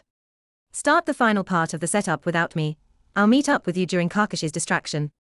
You'll know it's me cause I'll be the thug with a backpack running from the east side of this huge-ass tent. Let's get ready to fuck this shit up. Fox." Sasuke nodded, message received. "We'll start this first thing in the morning." The crazy little messenger nodded, okay, I gotta head off. There's a bunk with my name on at the barracks, later." Sakura nodded back, later. And off he went. "Let's go Sakura, it's almost time for Sensei's distraction," Sasuke said quietly. "Hi Sasuke-kun," she agreed, and off they went to surround the leader's tent with low-powered explosive notes. 5:55. Kakashi. Ready for his part of the plan, Kakashi casually walked out of the woods, putting away his book and heading towards the main gate. The thug on guard, Mubi, yelled out, "Halt stranger," drawing the attention of a few passing thugs. Kakashi just speed up slightly, now jogging while pulling out a kunai. A random thug yelled, "Shit. We have an attacking shinobi. Spread the word. Get back up quick." By this point Kakashi's jog had turned into a full-on sprint. 4 minutes to go, Kakashi thought as he slashed the throats of 3 thugs within a second. Naruto. A man ran into the leader's private tent yelling, "Sir, there is a ninja attacking our men in the courtyard." The leader jumped up. "What? When did this start?" he asked in confusion. "Just a moment ago, sir," the thug yelled. Thinking for a second, the leader said, "All men converge on the ninja, you will easily overwhelm him with your numbers.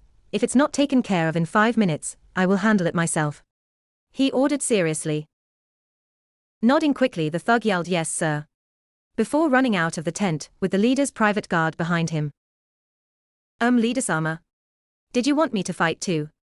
A worn-out Naruto spoke from his place next to the leader's chair. "No, Higya-san. I have one last question about what happened, then you can rest in my personal quarters with my prisoner while I handle the moronic shinobi that dares attack my camp." Higya raised a brow, and thought, am I just that lucky? Or are all these thugs just that stupid? "Hi Leader-sama, what is it that you want to know?" The leader turned to face Naruto. "As you know, there has been 2 other traitors found this week. Both of them seem to be part of a larger plan. I think there is someone trying to overthrow me." Naruto put on a shocked expression. "What makes you say that, Leader-sama?" With a frown, he replied, "It was something they said before we killed them." "What was your traitor's last words?" Naruto put on an act of concentrating really hard. "I think he said he was gonna kill us all, then you and take your cash and leg it." The leader blinked in shock. "Oh, well, that doesn't really fit with the others. Maybe this one just got greedy." Naruto nodded. "That's what I was think." "Leader-sama. He's killing all our men," said a man running into the tent. The leader sneered at the newcomer. "Fine, I'll deal with him, but first let me grab my armor. Higya, get some rest." Naruto, or Higya, nodded. "Hi Leader-sama." And with that, Naruto was left alone in the tent. Naruto turned to the private quarters of the leader and entered. He did not like what he saw. A young girl around 10 years of age was handcuffed to the bed. She was naked, showing her abused body, making Naruto feel sick. She looked over at him with dead eyes. That's when he noticed she was also gagged. Running over quickly, he tore off the gag and dropped his transformation jutsu, causing her eyes to sparkle in recognition. "Ninja?" she weakly asked. Naruto nodded with tears in his eyes. "Yeah, don't worry, I'll get you out of here," he said, trying to undo the handcuffs. She grabbed his wrist weakly with her own. "Please kill me," she whispered. Naruto looked down at her in shock. As she spoke, "I just wanted a happy life, to find my father, to own a pet, to live in a normal house. I wanted something simple. But now," she took a deep shuddering breath, "I know this world will only bring me pain, so please just kill me." Looking into the poor girl's eyes, Naruto saw the reflection of himself. Is this what I would have turned out like after all the beatings if Iruka-sensei didn't accept me? Or if I never met the fox? Naruto met her gaze with his own determined one. "I will save you, you won't be part of this world anymore, but you will have all that you want," Naruto promised while weaving a few hand signs. Putting his hand on her forehead, Naruto quietly stated, "Ninja art, soul drain," and absorbed her body into his own. Clutching his head, Naruto forced down the second part of his jutsu with the help of the Kyuubi. "Hurry kid, you can come handle this when you fall asleep tonight. You must meet up with your teammates." Forcing himself up and reactivating his transformation, Naruto thought in reply, "Thanks for the help, Fox, you're right." And with that, he grabbed a backpack full of stolen cash and trophies, and cut his way out of the eastern side of the tent with the stolen sword. Sasuke and Sakura.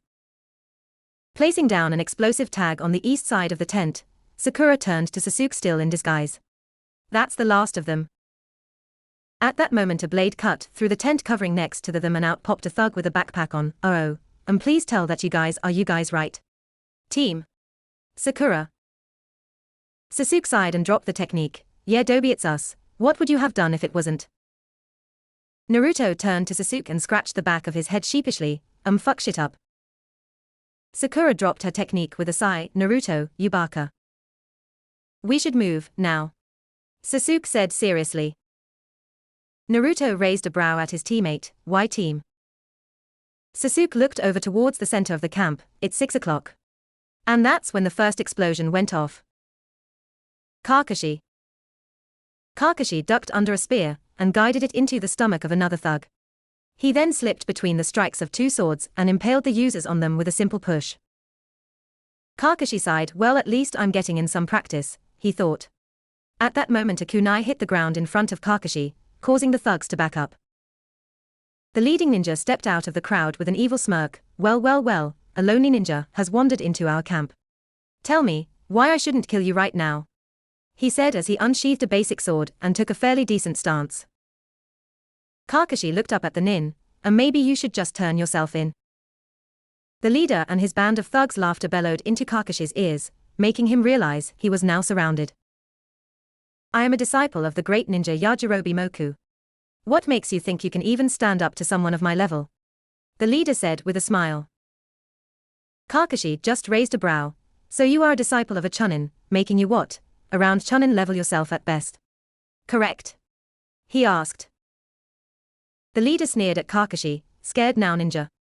he said mockingly. Kakashi pulled out an explosive seal stealthfully as he began talking. "Not at all. At your age I was captain of the ANBU Black Ops in the Leaf Village. Although at the moment, I'm only a lowly AA ranked elite jonin. So sorry to disappoint, but I think you're a little out of your depth here," Kakashi said with an eye smile. The leader had gone pale at the Kakashi's statement. "Ha. I can tell you're lying. Just trying to intimidate me. Hoping to catch me off guard, right?" he stated nervously.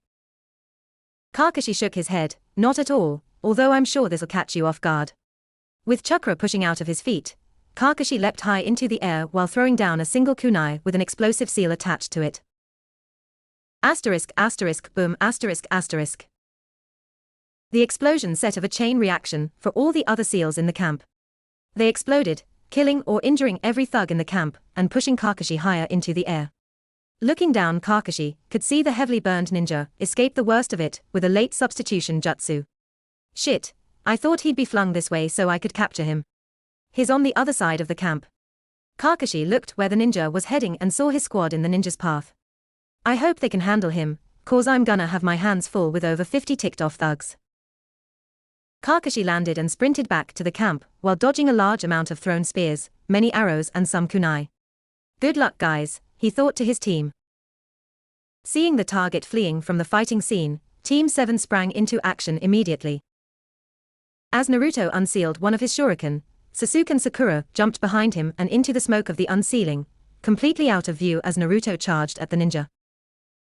Sasuke yelled to Naruto, "Remember, we need to capture him alive, Naruto." Naruto nodded, "Yeah, I got it." Naruto jumped into the air and threw his shuriken straight at the ninja, who only just saw them charging at him. "Shit. More leaf, ninja," he yelled as he dove out of the way of Naruto's shuriken, which stuck in a nearby tree. He looked up in shock as a shuriken that was in the shadow of the first tore his arm off, causing him to scream in pain. Falling through the air, Naruto yelled, "Now Sakura."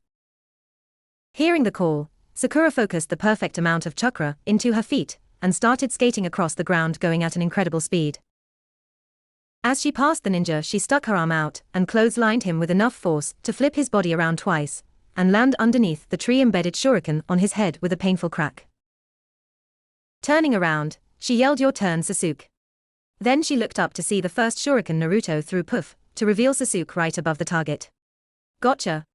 Sasuke yelled as he rammed 4 kunai into the man's shoulder and leg joints, pinning him to the ground and preventing his escape. The ninja screamed before Sasuke dropped a solid knee into the ninja's sternum, knocking him out instantly. Naruto landed from his leap and gave a thumbs up to the others. "Mission accomplished." "Good work, team." They turned around to see Kakashi walking over to them with blood on his sleeves and a good portion of his chest. Luckily none of it was his. I must say that was one of the most stunning displays of teamwork I've ever seen. Sasuke smirked at their sensei. "Would you expect anything less, sensei?" With an eye smile, Kakashi spoke. "All right, team, let's head back into town to collect our payment and turn in this guy." "Hi, sensei."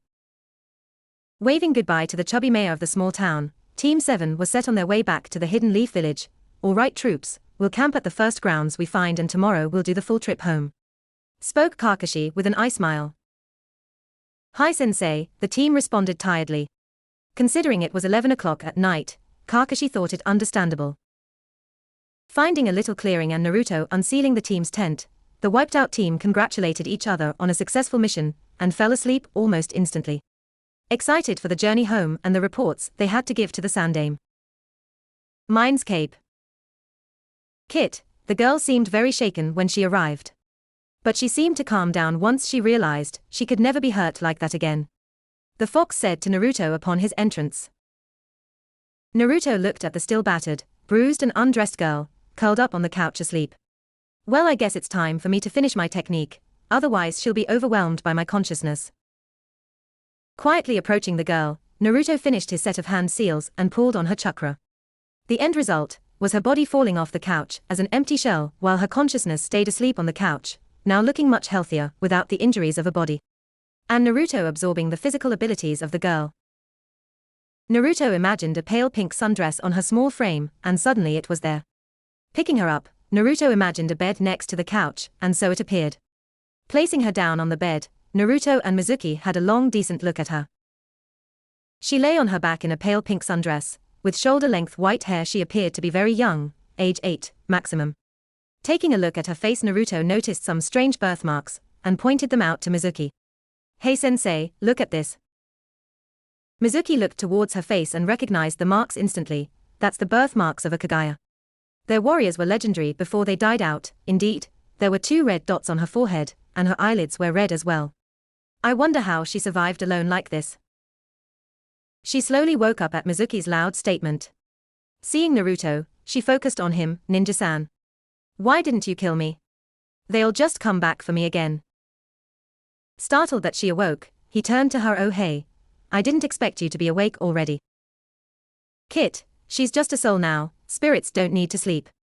Hearing the huge voice, the girl turned around to see the Kyuubi in all its fearsome glory. "Is that a kitty? Can I have it?" Mizuki barked out a laugh and fell on his back holding his stomach, and Naruto laughed to the sky with his hands on his hips. The Kyuubi bristled. Standing on its haunches, it stuck its snout through the bars and leaned over her. "I am the almighty Kyuubi, conqueror of lands, the 9-tailed demon fox." The girl smiled and patted the end of Kyuubi's snout. "I'll call you Kyu-chan." This had Naruto and Mizuki falling onto the couch laughing so hard they were crying. "Ah ha ha ha ha ha ha Kyu-chan. Ha ha ha ha ha ha ha." Turning back to the laughing duo, she sees Mizuki for the first time. He has white hair like me, and hazel eyes so close to looking like my green ones. Walking over to a now, mostly calm Mizuki, she pulled on his shirt to get his attention. "Hey mister." Mizuki looked down at her still smiling. "Yeah kiddo." Swallowing, she let out a quiet, Are you my dad?" This made all of the laughing stop. Mizuki looked at the little girl in shock. I'm sorry, but no, I'm just Mizuki. I haven't had a child." Hearing this, the girl looks down to the floor sadly. "Oh, I just thought," she sniffed a little trying to hold back tears. "Sorry, it doesn't matter." Mizuki looked at the sad little girl and pulled her into a hug thinking, I don't know if I'm asking this, because the Kyuubi took away all my dark emotions, or if I really do care. But I can't just watch such a young child be miserable. Hey there, what's your name? With another sniffle, she spoke quietly. I don't have one, but the people that have owned me called me different things. My favorite was Naomi. Smiling at Naomi, Mizuki asked. I know I'm not your biological dad, but if you want I can be your dad for as long as we're here together. Naomi's eyes lit up smiling at Mizuki, really?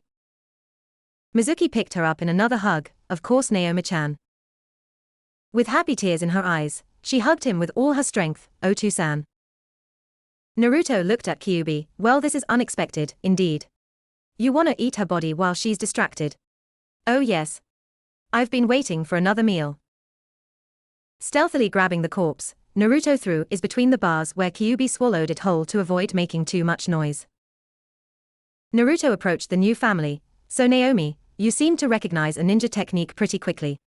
Is it possible that you knew because you can do some yourself? Naomi turned in Mizuki's arms to face Naruto. Yeah, but only the 3 things that my first owner taught me. The fox hummed in disappointment. It seems you will only be able to use her bloodline ability for what she was capable of when you did your jutsu kit. It is unfortunate that you won't be able to advance such an incredible bloodline further. Mizuki put Naomi down in front of him. So what can you do, Naomi-chan? Fiddling nervously, Naomi pointed at the wall near Kyuubi's cage. Bone bullet.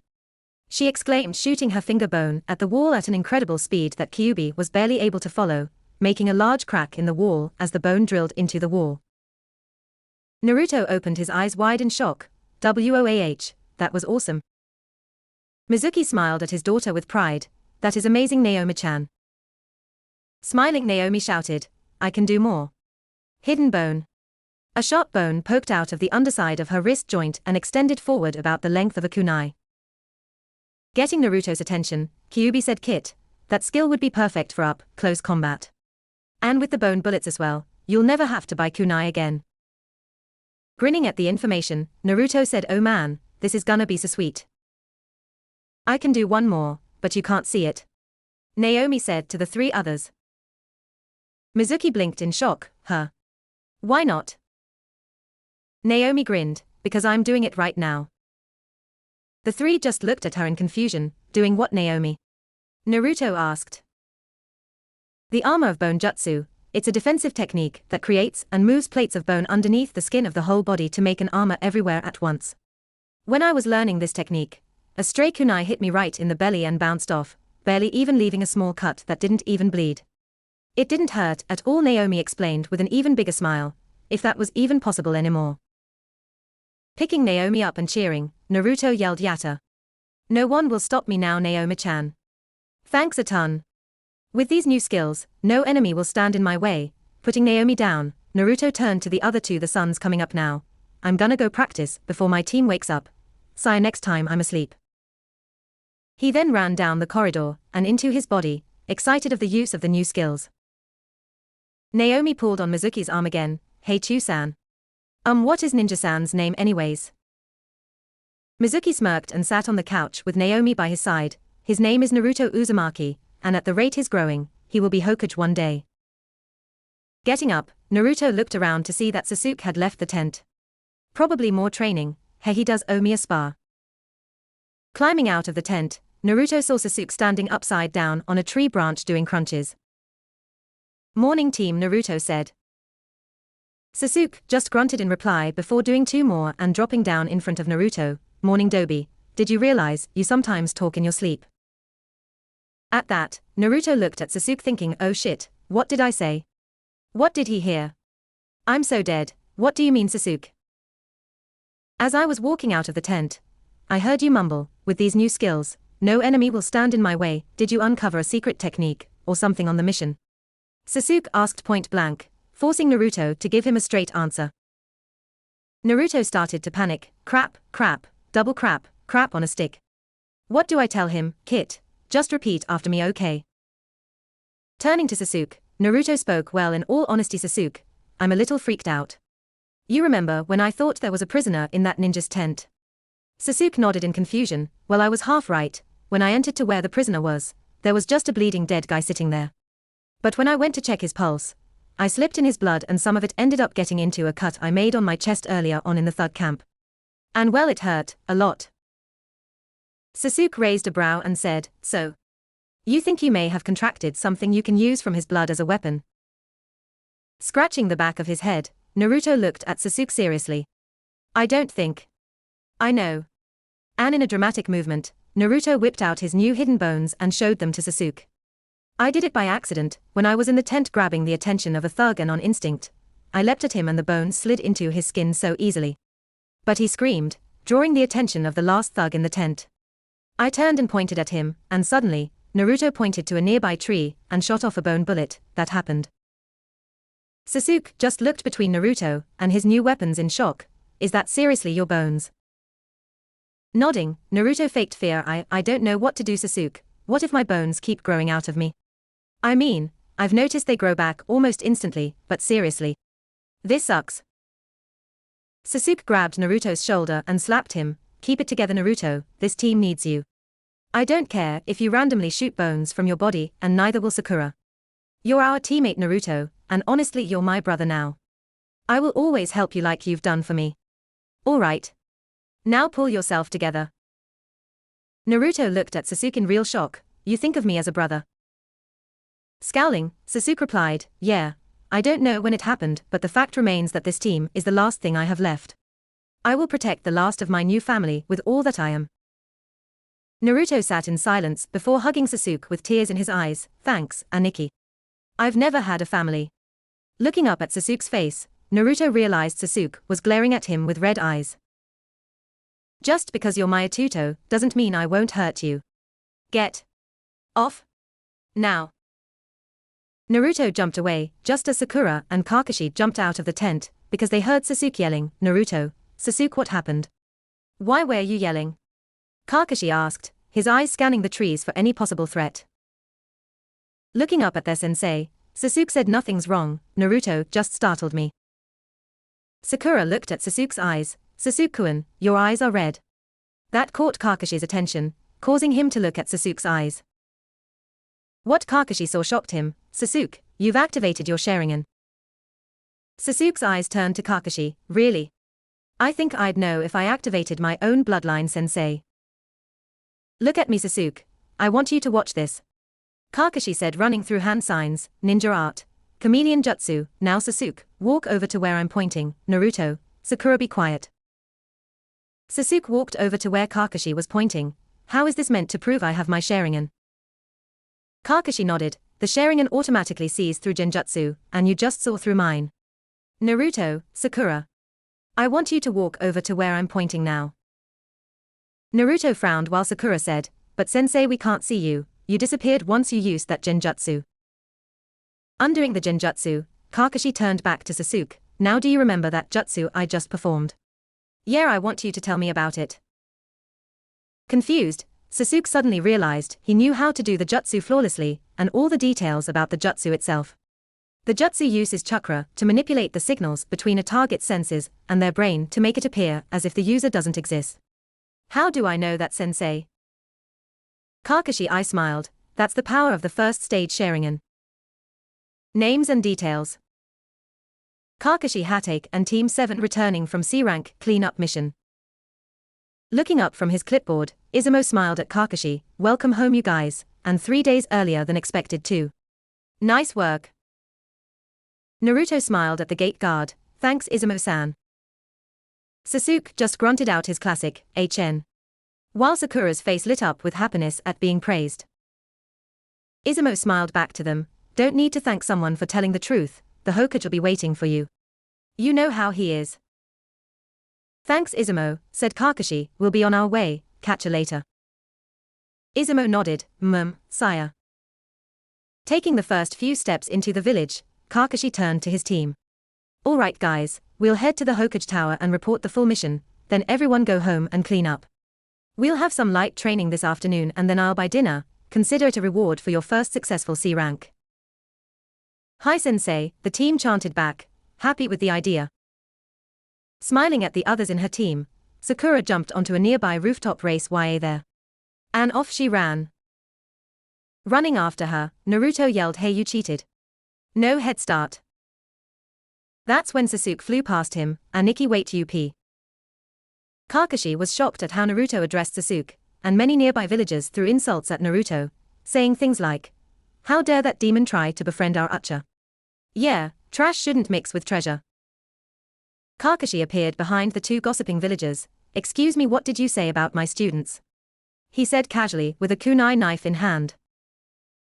The villagers turned scowling until they saw that they were talking to a jonin. "Oh, nothing at all, sir. Yeah, we were talking about the birds." "Yes, the birds." Kakashi just looked at them. "That was the worst lie I have ever heard, and I lie at least twice a day. Usually about the reasons I'm late for things." Kakashi put away his knife as he trailed slowly behind his students. Sakura arrived at the door to the Hokage's office and turned around to wait for the other two. They arrived 10 seconds later, neck and neck. "I totally won that one, Aniki." Sasuke just smirked. "In your dreams, Atuto." "Actually boys, I won," said Sakura with a curious grin. "Why are you guys calling each other brothers?" To cover up his brother's bravado, Naruto stepped up with a huge grin. "Well, Sakura, since I grew up without a family, I started to see our team as a family. Sasuke finally accepted me, and lets me refer to him as my older brother cause he understands the pain of not having a family member." Shocked at Naruto's confession, Sakura just replied with a highly intelligent, "Oh." Trying to diffuse the awkward silence, Sasuke started, "So where do you think Kakashi-sensei is?" At that moment the door to the Hokage's office opened and Kakashi stuck his head into the hallway. "Ah, there you are. I was wondering when you three would get here. Come in quickly, you've kept Hokage-sama waiting long enough." Pointing at Kakashi in shock, Naruto attempted to speak. "What dash? How did you?" "But we were dash. What the?" With the help of Sakura, Sasuke managed to pull Naruto into the office and sit him between them on the long chair against the wall. I think you broke him, sensei. Kakashi smiled at Sasuke and said, good. That way he won't interrupt my report. The Hokage watched on in amusement. It's hard to believe this team has only been together for such a short amount of time. Clearing his throat, Sarutobi returned everyone's attention to him. Right, Team 7, what is the status of your mission? Kakashi I smiled, completely successful, with a large bonus. Congratulations are in order then, I suppose. Kakashi, I think this report would be better if you filled it properly instead of just telling me your interpretation. Here is some paper, get cracking. Kakashi just looked at the paper with unblinking eyes. Am I you sure, Hokage-sama? I could just tell you what happened. With a wizened smile, the Hokage waved of Kakashi. Sighing in defeat, Kakashi turned to his team. All right guys, meet up at our training grounds in 2 hours. Until then you're free, ciao. And Kakashi disappeared in a puff of smoke. Naruto turned to the Hokage. Hey Jiji, can we talk to you for a second? Raising an eyebrow in curiosity, Sarutobi replied, sure guys, what's wrong? Naruto and Sakura both looked at Sasuke. With a sigh, Sasuke looked at the Hokage and sent chakra to his eyes. The Sharingan? Sarutobi asked, quite stunned. I must say Sasuke, it's quite amazing for you to have activated it at such an age. But I guess it's time now, said Sarutobi, while reaching into one or the many drawers in his desk. Sasuke frowned in confusion. Time for what, Hokage-sama? With an aged smile, the Hokage pulled out a scroll with the Ucha symbol on it. After the incident involving your clan, the council and I decided that throughout the stages in your life you will receive one of the scrolls left by your clan. This one teaches about the visual genjutsu used by your clan. Once you master these genjutsu, your Sharingan should have increased into the 2nd stage. At that time, I will give you the advanced fire jutsus of your clan and the 2nd stage sword scrolls. Looking at the scroll in shock, Sasuke thought hard. Thank you, Hokage-sama, but when it comes to the sword style, could I swap it for the scrolls on tracking? The Hokage looked at Sasuke in shock. Tracking? I didn't know that was where your interest lies, Sasuke-kun. Alright, that's acceptable. Master those visual jutsu, and I'll have the next scrolls ready for you. With a smirk, Sasuke bowed to Sarutobi. Domo arigato, Hokage-sama. Sarutobi smiled back. It's the least I can do for the shinobi of my village. Is there anything else you need, Team 7? Naruto looked up. Jiji. I got a question about a couple of jutsu I recently stumbled across. Said Naruto seriously. Sarutobi's eyes widened in recognition. Of course, Naruto-kun, we can discuss that now if you want. Privately. He said pointedly, looking at Sasuke and Sakura. Sasuke got the message. All right, Atuto, we'll get out of your way. Come on, Sakura. Hi, Sasuke-kun, so long. She hesitated, looking hopefully at Naruto. Nii-san. Naruto froze in shock before smiling widely and hugging Sakura. He whispered, see you later, Wani-chan. Stepping away from the hug with a smile, Sakura bowed to the Hokage and grabbed Sasuke's hand and ran out of the office, waving to Naruto. Sarutobi watched the scene with a happy smile. It seems your little family is starting to grow, Naruto-kun. Turning back to the old Koge, Naruto replied, yeah Jiji, they are finally accepting me for who I am. I'm happy for you, Naruto.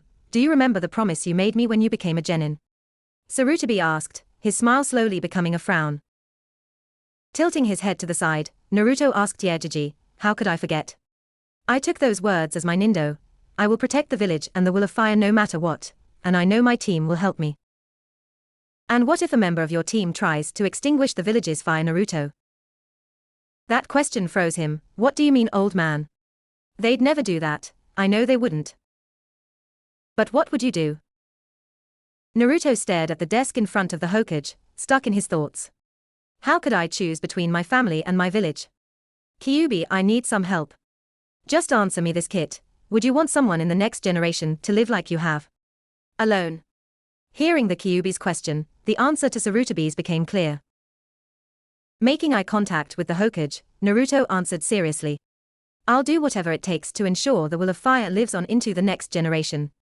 I will burn through all forces that try to extinguish the fire. And I will rise on top. Sarutobi leant back in his chair. Good, Naruto. Now what abilities did you gain from this absorption? Naruto raised his arm, and out came the hidden bone. I have 3 prized techniques from the deceased Kagaya clan, wielders of the dead bone pulse bloodline. Sarutobi's eyes widened in shock. That will help you immensely on your path as a shinobi assassin, Naruto-kun. Thank you for making our village stronger. Do you know if it'll pass on through your genetics? Sarutobi's mind raced with the possibility of restarting the legendary Kagaya clan in Konoha. Naruto nodded. Kyuubi-san seems to think so, but my descendants will start with this level of control, and it'll be extremely hard for them to advance any farther. Heck, I can't at all. Good work, Naruto. Whatever cover story you come up with, I will back it up. Now, you are dismissed. Tell Kakashi at training tonight to come back tomorrow if he wants another C rank. Sarutobi spoke. Bowing, Naruto finished with Hi Hokage, see you tomorrow. Before diving through the floor of the Hokage's office with his jutsu. Locking the door of his apartment, Naruto starts walking to the designated meeting spot for the team only an hour late. Arriving at the scene, Naruto looks up to see Sasuke already waiting. Naruto raises his hand and is about to yell a greeting, when a pink blur speeds past Sasuke and tackles Naruto to the ground in a massive hug. Wow, Ne-chan, are you getting faster? Naruto asked, taking deep breaths from the painful glomp. He looked down and saw Sakura's taped mouth and puffy eyes. She'd been crying recently. Ne-chan. Sasuke was the one to answer him. I told her about your condition, no, with the bones. Looking at Naruto's face, she asked MMF. Helping Sakura back up onto her feet, Naruto taped her mouth shut. Yeah, it hurts a little, but I'm getting used to it, and besides it's nowhere near as painful as Iruka-sensei's history lectures. Even with the tape on, the boys could see Sakura's smile reach her eyes. MMM. Yes, really. Actually, I wanted to tell you guys about the Hokage's theory on how this happened, said Naruto, remembering the story he and Kyuubi fabricated during the small break. Appearing in a puff of smoke, Kakashi started. That sounds like it would be a good idea, Naruto. In fact, we will go around the group and discuss how you each think the second part of the mission went, starting with you, Naruto. Hi, Sensei, Naruto said with a nod. Well, my part in the mission went pretty much exactly as I planned up until I replaced someone who held some power inside the group. Then it got pretty interesting. Naruto thought back to the mission and recalled his cover-up version. The big bad leader ninja asked to see me to discuss the betrayal of the man I originally posed as, and he just asked me these really random questions until Kakashi-sensei's distraction started. Which the leader ninja forgot about me and rushed out to the battle. So I snuck around placing explosive seals under all the important-looking stuff. I was doing well until I came to the private quarters of the ninja. There was a dead guy just dumped in the corner of the room. I didn't realize he was dead at first, but Naruto trailed off, forgetting where his story went after that. Fortunately, Sasuke thought that Naruto was just having difficulty retelling the traumatizing event. It's okay, Atuto, I'll tell him the rest. Naruto just nodded. Turning to their sensei, Sasuke told Kakashi what he was told by Naruto. Naruto slipped in the blood and some of it entered a cut on his chest. Naruto said it was extremely painful for some reason. After dropping a few more explosive seals, he fought off 2 thugs that attacked him with some new abilities of his. Then cut his way through the tent till he found us. Kakashi raised a brow at Naruto. New abilities. Naruto whipped his hand to the side and shot 2 bone bullets through a nearby tree. I have 3 abilities from the Kagaya clan. The Hokage said that the dead guy must have been a Kagaya, and his blood entering my body awakened some latent DNA in me and activated a watered-down version of their bloodline. Kakashi just stared at Naruto in shock. Well, that's certainly not something you see every day. Turning to the kunoichi of the team, your turn, I guess, Sakura. She nodded as she finally pulled the tape from her face. Hi, Sensei. Well, practically speaking, my part of the plan was executed flawlessly. With only one small change, which only affects our bank accounts, Sakura stated with a smirk. Raising an eyebrow, Kakashi asked, what do you mean, Sakura? Whipping out the sealing capsule Naruto had let her use on the mission, Sakura unsealed 4 full bars of gold. Giggling at the boys' shocked faces, she said, I reckon 1 each. Kakashi stared at the gold bar Sakura just handed to him. Sakura, just 1 of these bars would be enough to buy a whole clan compound and renovate the whole thing. Sakura stuck her tongue out jokingly. Well, I guess we won't be doing missions for the pay for a long time, ne? Sasuke looked at his bar and whispered, maybe I can afford it after all, but Naruto heard him. Afford what a Nikki. Sasuke looked up and realized everyone's attention was on him. With a sigh he started, well I guess it's time for my report, right sensei? At Kakashi's nod, Sasuke began. My part of the plan went perfectly. Exactly as planned.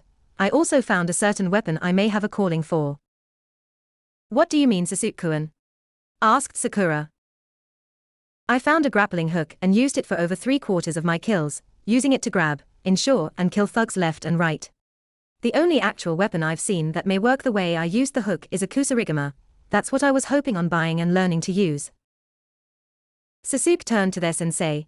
Is there anyone you know that may be able to help me learn, sensei? Scratching the back of his head, Kakashi was ashamed to admit, sorry Sasuke, I really have no idea about a weapon like that. Naruto looked up excitedly. I may know someone who could help, his name is Dan Higurashi.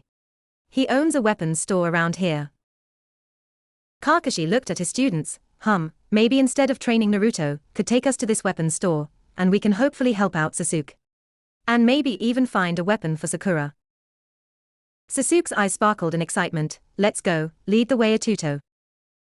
Jumping to his feet, Naruto was about to run to the Higurashi ninja store when Kakashi grabbed his shoulder. Maybe we should cash these in first, Kakashi said, holding up his gold bar. Asterisk dingaling asterisk. Hearing the door to his shop open, Dan Higurashi started his sales pitch. Good afternoon and welcome to the Higurashi ninja store, we have all your Hello Naruto. How are ya? Smiling at Naruto and his team from behind the counter, Dan noticed Kakashi standing at the back of the group. Hey there Kashi, how long's it been since I saw you? Scratching the back of his head sheepishly, Kakashi chuckled. Let's see, must have been the last time I was dragged into a council meeting. Dan rolled his eyes. You weren't dragged in. You were late for a mission, causing it to be failed. And you couldn't give a good reason for doing so. Looking up in thought, oh yeah, that's right. Interrupting the adults' conversation, Naruto yelled, hey Dan. My teammates need help finding a weapon to specialize in, think you can help? Dan took stock of the two genin. Of course I can, and since they're your teammates, I think I can give you a discount. What do you kids need? Sasuke stepped up first. My name is Sasuke Uchiha, not Kid. Dan brow raised, the last Uchiha. You've come to the right place. Seeing Sasuke's confused place, Dan explained, when your clan was shall he say reduced in number. Yeah well, many of their kata scrolls become public domain. This seemed like a prize for your average non-clan ninja, but the problem was that no one could use them efficiently without the sharing so people started selling them. And well, I'm a bit of a collector. He gestured to the large rack on his left and waved Sasuke over. Sasuke was in awe at how many of the scrolls had the Uchiha clan fan on them. These were all from my family. Grinning down at Sasuke, Dan said, yeah, I was actually a close friend of your uncle's. He was an odd one, but he wrote most of these scrolls. You see, he was a ninja tool specialist. Sasuke looked up at Dan in shock. Uncle Shozatsu was a ninja tool specialist. Sure was. Sasuke tried to remember his deceased uncle, but other than the fact he was a very serious man, Sasuke couldn't recall that much. Seeing the look of loss on Sasuke's face, Dan patted his shoulder to get Sasuke's attention. You know, if you ever want to hear about him, feel free to come by. I'll be glad to share some of my memories with you. Sasuke suddenly felt a small weight float off of his shoulders. Arigato Higurashi-san. Letting out a boom of a laugh, Dan exclaimed, Higurashi-san. Haha, you sound just like your uncle as well. Please just call me Dan. Sasuke shook his head smirking. Nah, I think I'll follow in my uncle's footsteps, Higurashi-san. Smiling down at Sasuke he asked, so what weapon do you need, Sasuke-kun? A lot of the Uchiha were versed in swordplay, will you be choosing that as well? Smirking, Sasuke replied, no thanks Higurashi-san, I'll leave the cleaving and cutting to Naruto. I was wondering, do you sell any kusarigama? Dan's face lit up in happiness. Now that's a rare request. I have exactly what you need, Sasuke. It was actually wielded by your uncle. Let me grab it for you, while you wait. Look at these two scrolls. The first is the Leaf Village's style of using it, and the second is the scroll made by your uncle. Including his special fire jutsu and techniques that work with the kusarigama. Dan grabbed two scrolls from the shelf and gave them to Sasuke before walking over to Sakura, who was looking over tools on the wall in curiosity. See anything that catches your eye? Dan asked. Sakura frowned. Not really, Dan-san. I don't really know what I'm looking for. Dan thought for a second. Say, why don't you come with me out the back while I grab Sasuke's weapon? I got a huge display of every possible weapon you could think of. Sakura smiled, looking hopeful at Dan. That would be great. Thanks. Heading into the back, Sakura looked around in awe at all the weapons. Each weapon laid on one of the 7 shelves, with a picture of them in action underneath them, leading all the way around the massive room. Only stopping for 2 other doors. Just have a look around, and if you see something you like, tell me and we can test it out for you, said Dan as he picked up a small case from inside one of the other rooms. I've got to give this to Sasuke. And with that, Dan walked back out the front to where Sasuke was leaning against the counter with his uncle's scroll in hand. This is it, Sasuke, Dan said, getting the attention of the 3 people in the room, while sliding the case across the counter. Reaching out to the case, Sasuke popped it open and pulled out a chain from the inside. Sasuke looked at either end of the chain and noticed 2 seals on each of the last links. This was my uncle's. Nodding proudly, Dan said, do you want to test it out, or? I'll buy it now. Alrighty. Handing over a large wad of cash to Dan, he asked, I assume the seals are storing either end of the weapon. Dan winked while handing Sasuke his change and a piece of paper. You got it. Here's some notes show had on the seals used on this baby. Trust me, it can do much more than you think. Reading the piece of paper, Sasuke grabbed one end of the chain and pressed it to his chest. Glowing for a second with chakra, the chain suddenly wrapped itself around Sasuke's torso, over his left shoulder and around to his right hip. Picking up his scrolls, Sasuke bowed deeply to Dan. Arigato, Higurashi-san. Dan was about to replying when they all heard Sakura's yell of, these are perfect. They turned to see Sakura running out of the room, with new red bracelets on her forearms and on her biceps. On each of her pointer fingers was a little red ring. Dan-san, can I purchase these? Smiling at the girl's excitement, Dan said, of course, Sakura-chan, but don't you wanna show your teammates what they are first? Nodding quickly, Sakura held her arms out to the side and sent chakra into each new accessory. A seal on each band glowed for a second before Sakura's arms disappeared in a rainbow glow. When she swung them out of the glow, Sakura showed her new weapons to her teammates. On each arm, a long red and black painted steel bracer followed from her wrist to halfway up her biceps. On her hands, she had completely steel gloves, which somehow didn't restrict her movement at all. They ended in sharp claws that extended about an inch past her fingers. Dan asked Sakura, did you grab the information sheet sitting under the weapon? Nodding, Sakura pulled out the sheet. It says these arm braces are chakra conductive, meaning if I send plain chakra through them they'll get much stronger, and if I sent my elemental chakra through them, they'll gain a special property depending on which type it is. Looking back at the sheet again, Sakura read they also carry a paralyzing agent in the claws, so I'll have to buy a few bottles of that agent in case the claws empty out, but they only release the agent when I want them to. Kakashi nodded appreciatively as Sakura deactivated the braces, returning them to being red bands on her arms and fingers. Great choice, Sakura. Dan looked on a little worried, but Sakura, did you see the price tag? It may be a bit more than. Sakura pulled out 4 wads of cash and put them on the shop counter. Would you like a second pair? Dan said as his eyes lit up with dollar signs. Laughing at Dan, Sakura grabbed a set of chakra weights from a shelf near the counter. I don't think that'll be necessary, but these weights would be useful. Do I need to pay more, or is that still enough? The dollar signs gleamed in the light. It's still more than enough, walking bank, I mean Sakura-chan. Dan said, grinning oddly at her. Backing away slightly, Sakura said, keep the change then. Laughing at Sakura and Dan's interaction, the boys of Team 7 started dragging their sensei out the door. Thanks a lot, Dan. We'll come back again soon, okay? Maybe I'll bring more friends next time. The dollar signs grew larger. Great idea, Naruto. Bring all your rich friends here. Sakura followed the boys out, closing the door behind her. Arigato, Dan-san, we'll see you later. And off they went. Sitting down and staring at the 4 huge wads of cash in front of him, Dan grabbed the top one and starting flicking through, counting out the cash, with a huge grin on his face. Thank the log for little ninjas and their growing need for weapons. Alright guys, did you want to stay in the village for a while and do D ranks? Or ask Hokage-sama for a C rank? Sasuke just looked at their sensei. No D ranks. Never again. Naruto and Sakura nodded in agreement. Sweat dropping at his students, Kakashi said okay, well we could grab one tomorrow morning. That way we can go over the mission setup, plan for what's gonna happen, and leave in the afternoon. Naruto smiled up at Kakashi. Or you could go grab the mission straight from the Hokage himself right now, and meet up with us for dinner at Ichiraku's. Sakura thumped Naruto on the head, "Ni baka.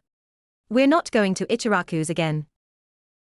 Sasuke looked up at his sensei, but Ituto has a good idea about the mission. "We'll wait here for you, sensei, go grab one. Quick." Kakashi sighed, "You all want a mission so soon?" They nodded.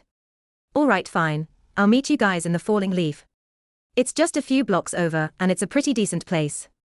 Also, I think it has ramen to the Falling Leaf." Naruto yelled and ran down the street. Sakura yelled to the distant Naruto, "You're going the wrong way." Damn, he didn't hear me. "Kakashi-sensei, go get the mission, Sasuke-kun go get us a table, and I'll go get our Naruto." K. Sasuke just grunted out a HN while walking away, and Kakashi managed a chow.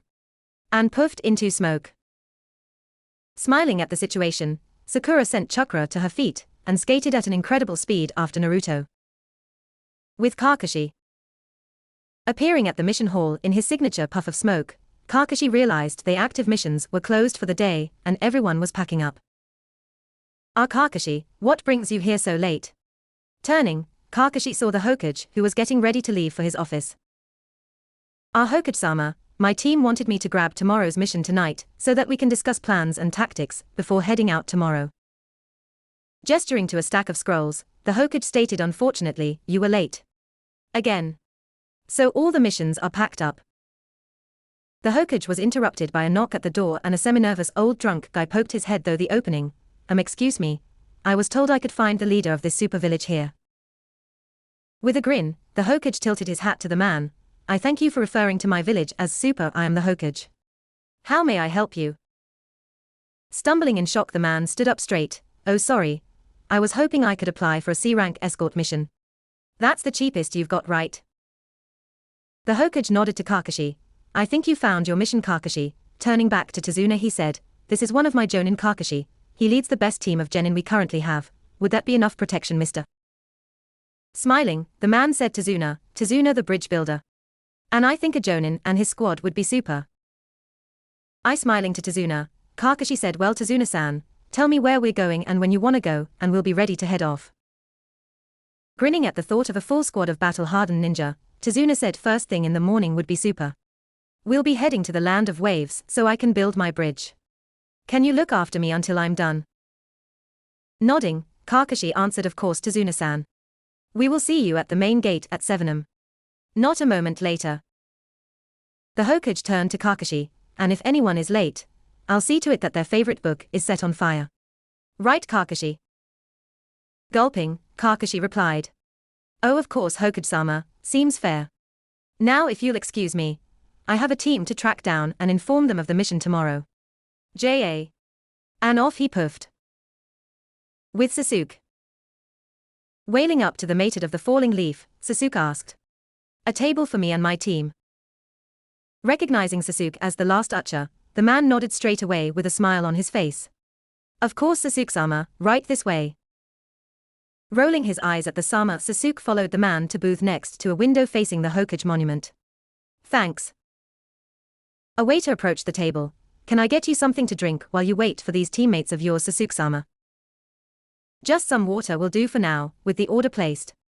The waiter and the mated bowed and walked away. Without the distraction, Sasuke looked out the window in thought. "I know I vowed to avenge my clan, but the only way to do so without my team would be to steal others' strengths with my sharing, and I won't do that. I won't steal from my comrades." Having a small epiphany, Sasuke thought, "I wonder when my teammates became special to me.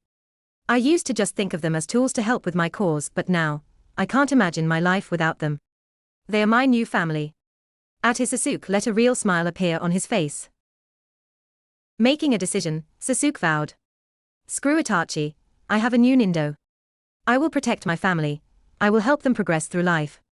Hopefully they will return the favor when it comes to Itachi, but they are the most important thing. I will never risk their safety."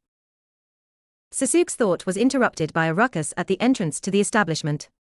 Turning to see what was going on, Sasuke turned livid. With Sakura and Naruto. The house is full, we don't serve demons. The mate had said, scowling at Naruto.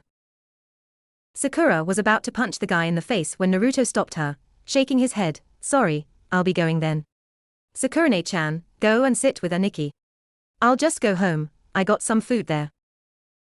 Sakura looked at Naruto in shock, while the mate had sneered at him. That's right, demon. Get out of here. The man suddenly fell forward, with Sasuke standing with a foot on his back. Everyone in the restaurant stopped what they were doing and stared in shock at him. Sasuke's waiter ran over to him. Sasuke-sama, what are you doing? Sasuke ignored the waiter and looked at Naruto's shocked but scared face. I will protect my family, even I don't know why he's treated like this. I will protect him from the pain. I want everyone to listen to me now. The staff, customers and even some people outside looked on in shock at the quiet Sasuke raising his voice. Sasuke stepped off of the mated and walked to stand in front of Naruto. Placing his hand on Naruto's shoulder, Sasuke looked around the establishment. My name is Sasuke Uchiha, you treat my teammate like scum for some unknown reason. Well, I've had enough. The nearby staff stepped away in shock. I don't care what the reason is, I don't care what he's done, or what you believe him to be.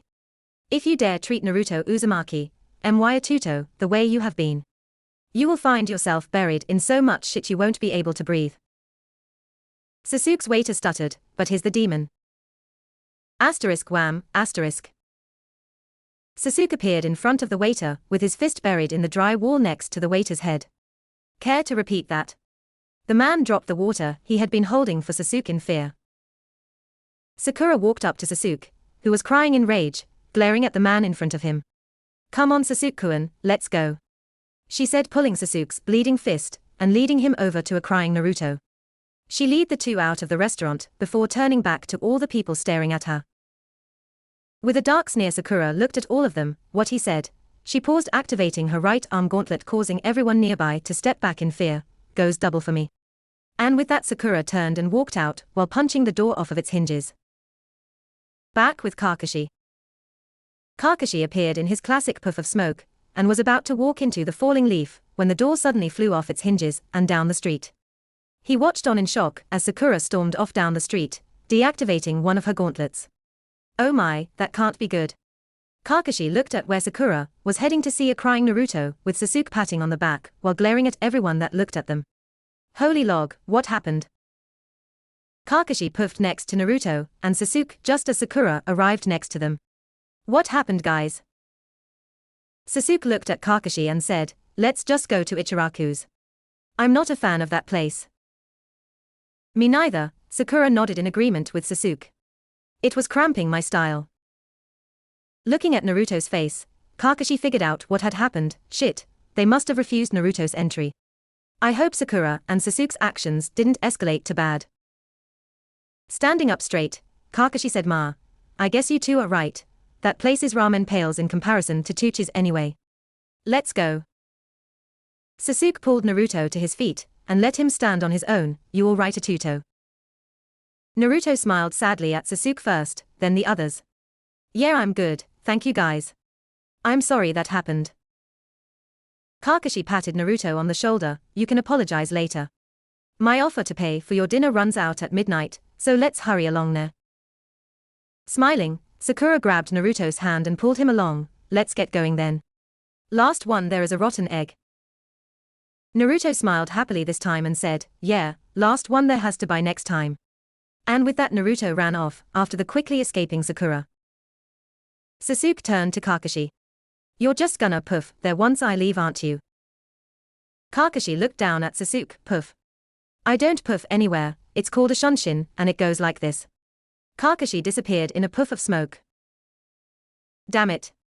Sasuke yelled and started sprinting at full speed towards Ichiraku's. At least I know I made the right choice. I will protect my family. Arriving at the gate, Sakura looked up to see her team waiting for her. Morning, how'd you sleep? Kakashi looked up from his book and nodded to Sakura. Perfectly adequate, thank you for asking, Sakura. Sasuke just grunted with a smirk towards her. While Naruto jumped up full of energy as usual, fantastic. I dreamed I was gonna become a swords master, and completed my goal of becoming Konoha's top assassin. A shrimp like you. An assassin? I think you're in a little over your head, Blondie, said Tazuna, walking up to the group. Looking over at Kakashi, Tazuna asked, "Hey Kakashi-san, where is your team of Super Genin?" Glaring at Tazuna, Naruto shouted, "That's US, old man." Tazuna looked at the Genin in shock. These kids are the ninja supposed to guard me. Oh no, what have I done? Noticing the tension of Tazuna's shoulders, Kakashi stated to suspect something. Tazuna was fine when he thought a team of super ninja was guarding him. But now that he's seen their age, he underestimates them, which shows his fear of inadequate protection. Now, why would that be, since he knows I will be guarding as well? Maybe he suspects more than thugs are going to be after him. Turning to his team, Kakashi said, "All right guys, remember what we discussed last night, Formation 1. The Genin's faces turned serious, "Hi sensei," and stood in a reverse pyramid formation around Tazuna, with Kakashi crouching in front of Tazuna, Sasuke to the left, Naruto front right, and Sakura behind. "All right, move out," Kakashi ordered. Sakura stepped up behind Tazuna. Tazuna yelped as Sakura pushed him onto Kakashi's back. "And off we go," she said with a smirk. With Tazuna piggybacking Kakashi, the team jumped into the trees. Tazuna screamed out, "What the hell? I didn't sign up for thighs." Landing in a clearing, the team set about scanning the vicinity for threats. Kakashi set Tazuna down on the ground. "I hope we didn't scare you too much, Tazuna-san. It's just that traveling at this speed. We should be near your home by midday tomorrow if nothing impedes our progress." Sitting down on a nearby log, a pale Tazuna mumbled out, "You ninja are crazy. If I hadn't fainted every time I woke up until like half an hour ago, I'd have been super freaked out the whole way here." I smiling at Tazuna. "Just take deep breaths, Tazuna-san. We'll set up an early dinner, so why don't you relax?" Walking back into the clearing, Naruto said, "Clear." Sasuke and Sakura entered from their points at the same time. "Clear over here as well, sensei." Sasuke just grunted a confirmation. "All right, Sakura, could you get started on boiling some water?" "Sasuke, help with the fire and set up what Sakura tells you to.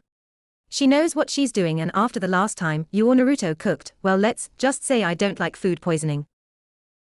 Blushing at the praise from her sensei, Sakura let out a "Hi sensei." "Sasuke, could you grab some wood?" Sasuke grunted again, and starting towards a tree. Tazuna watched Sasuke as he approached the tree. What's that kid doing? How's he gonna cut off a few branches without a ladder or axe? Tazuna gasped in shock when Sasuke started to walk up the tree. How's he doing that? Some kinda trick. Kakashi sat next to him. Not just a basic chakra control exercise, a basic ninja skill. Tazuna still looked on in awe until Sasuke disappeared into the branches above. He was then distracted by what Kakashi said next. "Hey Naruto, can you go get us one of those wild boars we passed earlier?" With a quick nod, Naruto replied, "Hi sensei," and started taking off his travel gear. Tazuna turned to Naruto. "Oi kid, how are you gonna manage to take down a wild boar? They are super dangerous." Naruto looked at Tazuna and extended out the hidden bone in his left arm. "I got my ways, old man."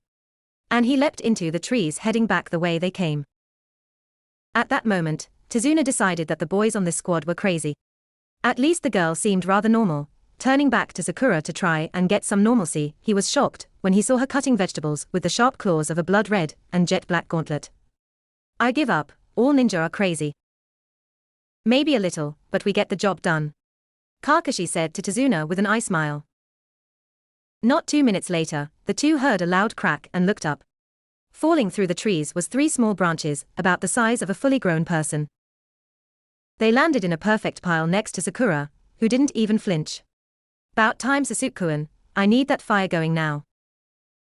Landing opposite Sakura, Sasuke said, "Sorry for the delay.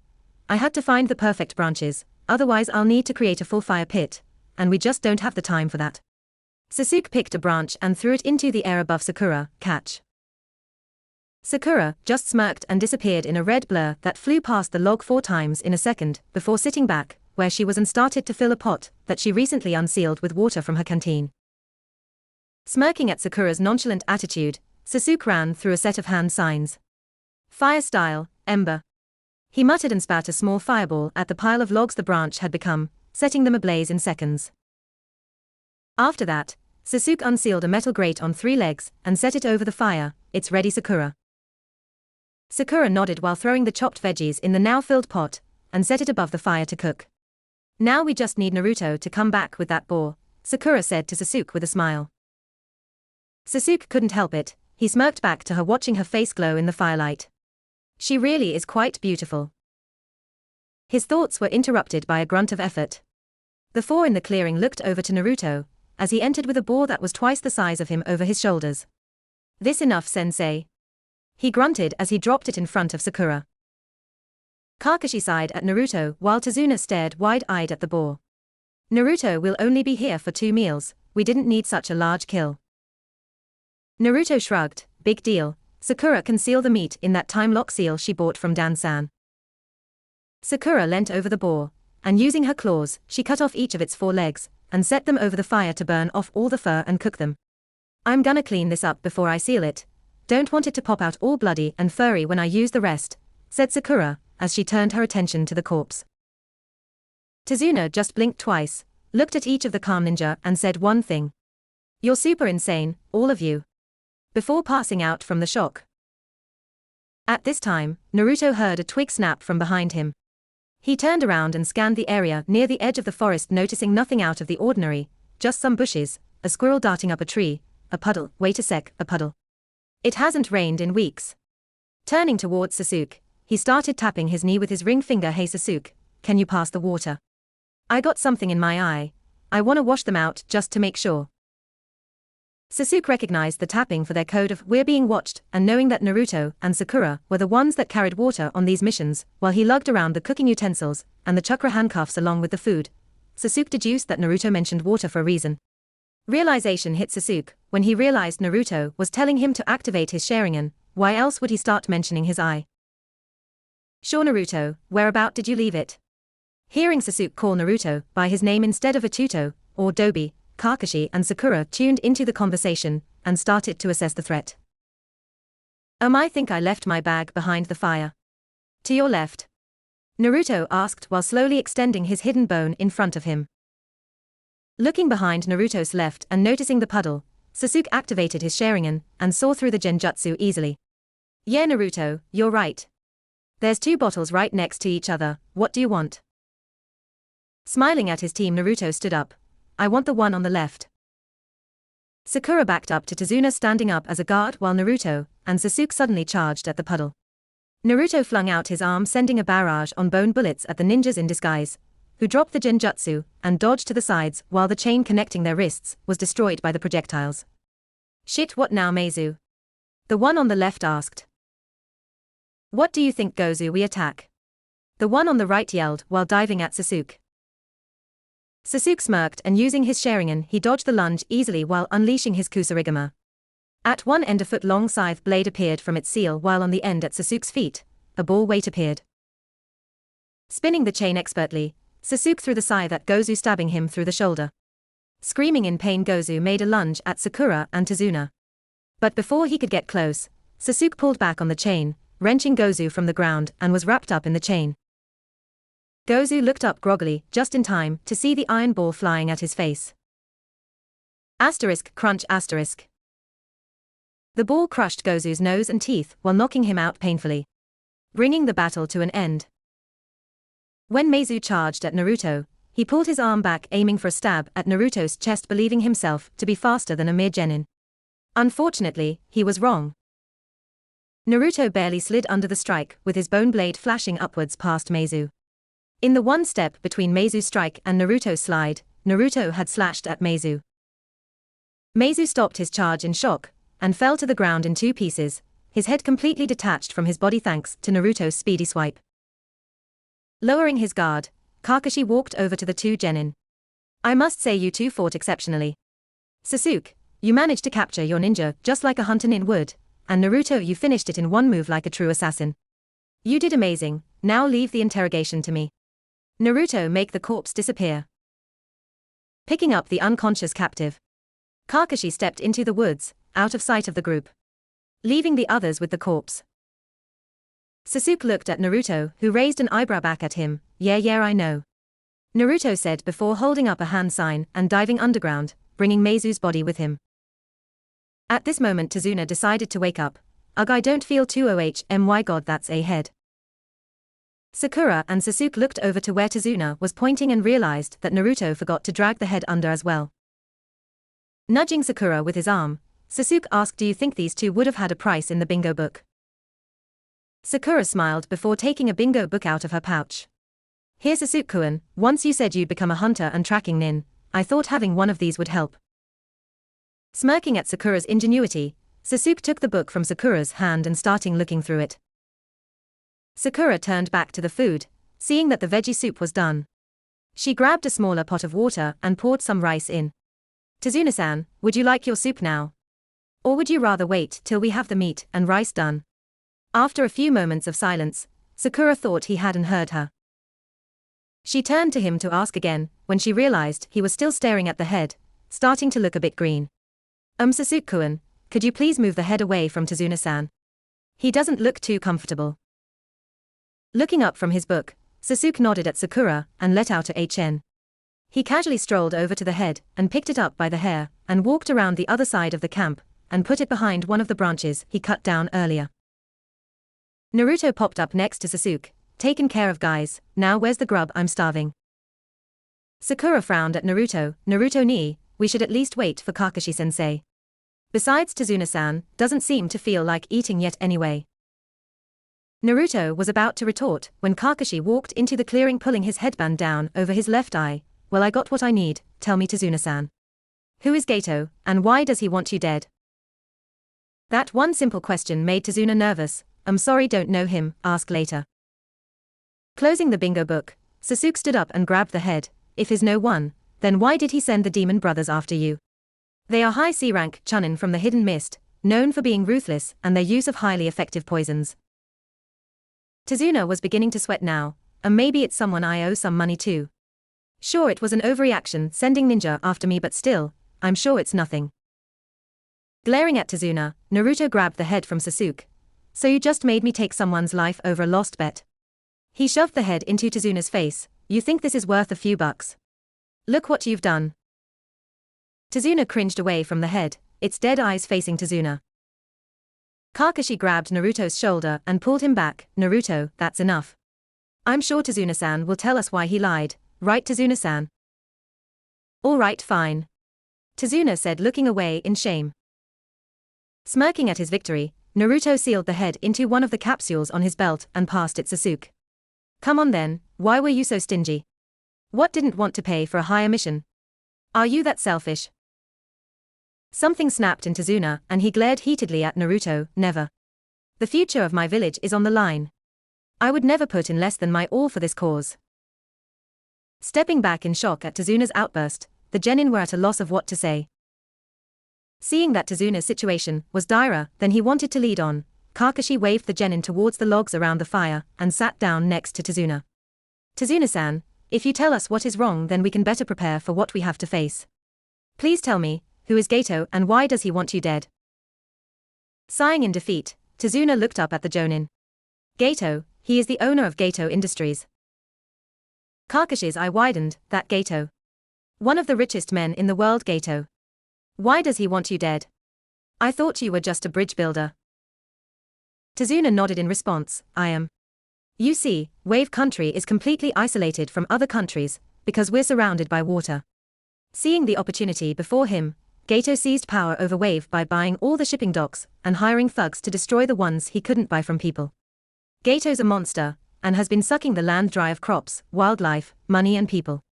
He'd sell the crops and wildlife through his industry to make a huge profit, while keeping the money for himself, and he'd sell the people into slavery in the black market. He's not the great leader of a visionary company, he's a ruthless monster bent on owning the world. Unfortunately, he chose to start with my village.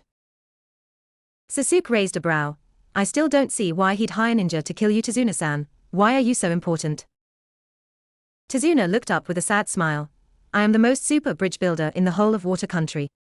My bridge will connect the land of waves to the mainland, destroying Gato's monopoly of our land. Tazuna stared into the fire with a tortured expression. With me gone, so is the bridge. So is the last hope of Wave. A silence fell onto the camp for a few moments as Team 7 absorbed the information told to them. The silence was interrupted as Kakashi spoke. Well team, looks like we got our work cut out for us and no way we can do this job on an empty stomach. Sakura, is the food almost done? I'm positively famished. Looking at her sensei, she gave a smile. It's ready now, help me dish it up and we can dig in. Kakashi nodded and stood to help Sakura, while Tazuna looked on in shock. You're still going to help me? Even with the danger I put you in? From behind Tazuna, Sasuke patted him on the shoulder. As if we're gonna leave now, what kind of hunter would I be if I couldn't stand up to such interesting prey? Naruto, standing up from his place near the fire, said, yeah Tazuna-san, you can't get rid of us that easily. I'm gonna set up our tents, so pass me your stuff. Sasuke passed their bags to Naruto and walked over to help with the food. While Naruto took a few steps away and threw a ceiling capsule to the ground, making the tent appear in a puff of smoke. Tazuna looked at the ninjas with tears pouring from his eyes. Thank you so much. Kakashi turned back to Tazuna, as if we could anything less. Tazuna-san, here's your food now, chow down, so you can get some rest. We're heading off at dawn. You get that, team?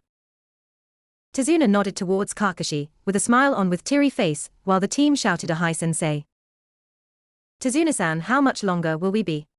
Naruto asked with an impatient expression. As the team flew through the trees. Holding his hat with one hand, Tazuna faced Naruto from his place on Kakashi's back. At this speed we could be there in 10 minutes. This is super cool. Hearing this, Kakashi slowed down. Tazuna-san, didn't you say our lift across to the village's island won't be there until 2 p.m? Tazuna said back, yeah, so what if we're a little early?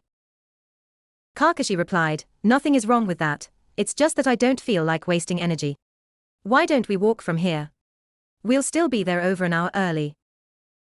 Sasuke grunted in agreement while Sakura nodded appreciatively.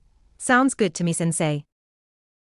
Coming to a halt, Kakashi jumped down to the ground, placing Tazuna back on his wobbly feet. Wow, that was a rush. Naruto landed next to him. At least we get a bit of a rest now. Looking around the area for any threats, as he'd been doing every 5 minutes for a minute at a time, Sasuke noticed a chakra signature in the mist ahead of them. Stepping up next to his sensei, Sasuke whispered, there is a man in this mist, his chakra signature is larger than yours, sensei. He can't see us yet as far as I can tell, but he seems to be waiting for us. Frowning in thought, Kakashi turned to his team. Alright guys, emergency protection pattern beta 3. Hi sensei, they replied in confidence. Naruto grabbed Tazuna's arm while Kakashi created 2 shadow clones. Naruto smirked at Tazuna's confused face. Take a deep breath and close your eyes. Zabuza looked down from his vantage point among the trees. A squad of genin. This shouldn't be too hard, then again the jonin looks familiar. Zabuza let the Konoha team walk right by underneath him and walk about 20 meters ahead before he jumped down from his perch. Time to get started, he thought, pulling the huge blade off of his back. Be on guard guys, and follow any order I give you straight away. Hi sensei, Sasuke and Sakura said to Kakashi while Kakashi's 2 shadow clones, that had transformed into Naruto and Tazuna lookalikes, just continued onwards without reacting. Kakashi closed his eyes and listened for movement. After a few seconds, he heard a quiet grunt, and then something flying through the air towards them. Get down. The team dove to the ground, barely avoiding the massive blade that flew over their heads. It slammed into a tree where moments before Zabuza appeared standing on the handle of the blade. Kakashi squinted his eye as he looked at Zabuza. Shit, that's Zabuza Momochi. I may not be able to come out of this one unscathed. Hello Zabuza, I'm guessing Gato sent you to delay us, he said while grasping the left side of his headband.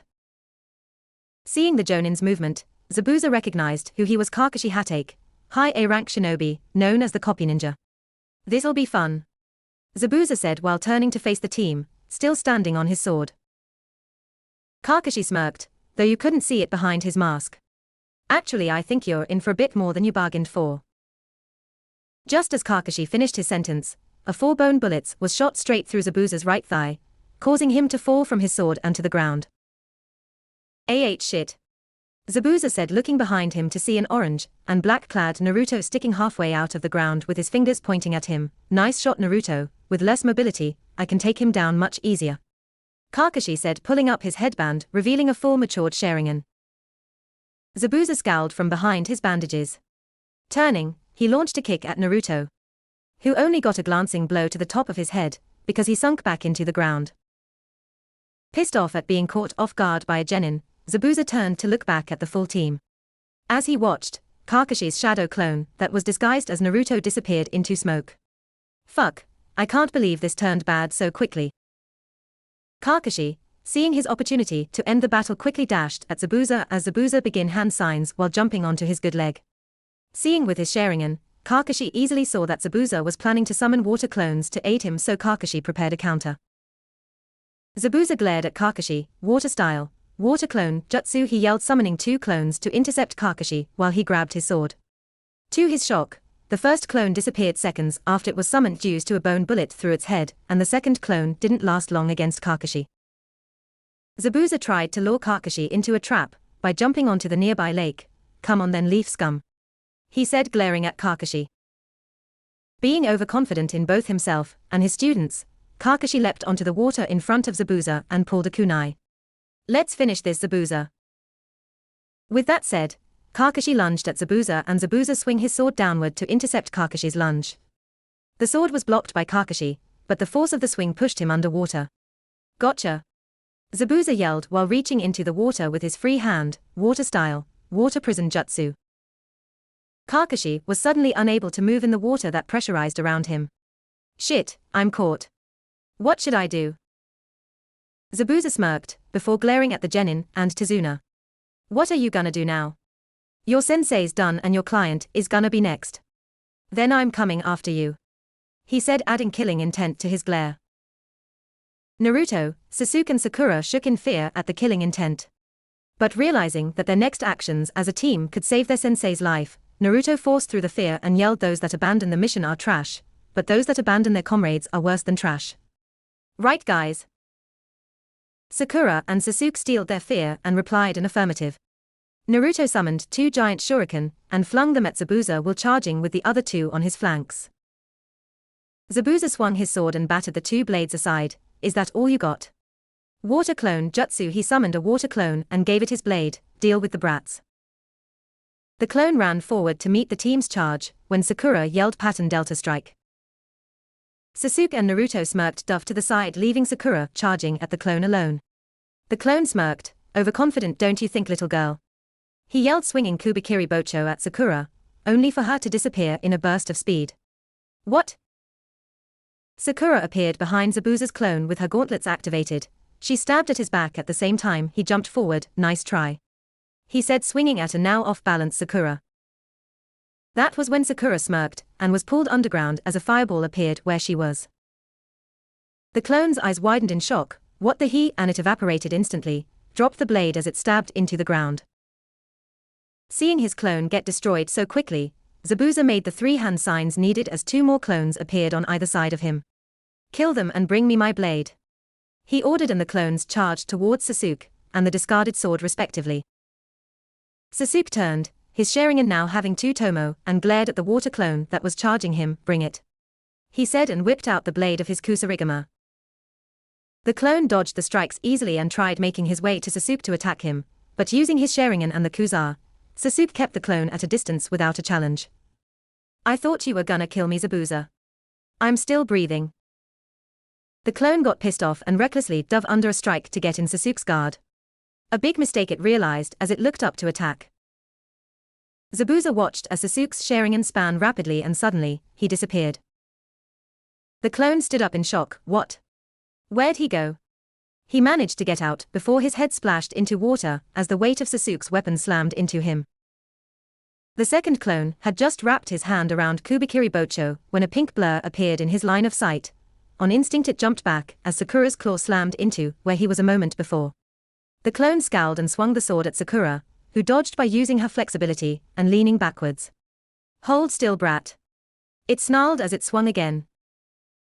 Sakura didn't have time to dodge, so she raised her gauntlets into a block hoping that they hold out. Asterisk slam asterisk.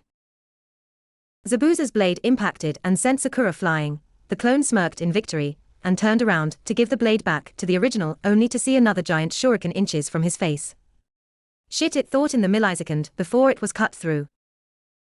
Naruto appeared from the ground and picked up his shuriken and Zabuza's sword.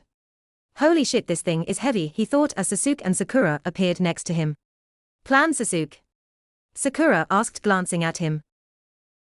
Sasuke frowned in concentration, thinking through the different tactics they've learned together as a team. Radical takedown, he said confidently. Naruto turned to him in shock, but we've only practiced that twice. It's our best shot to save Sensei, now let's go.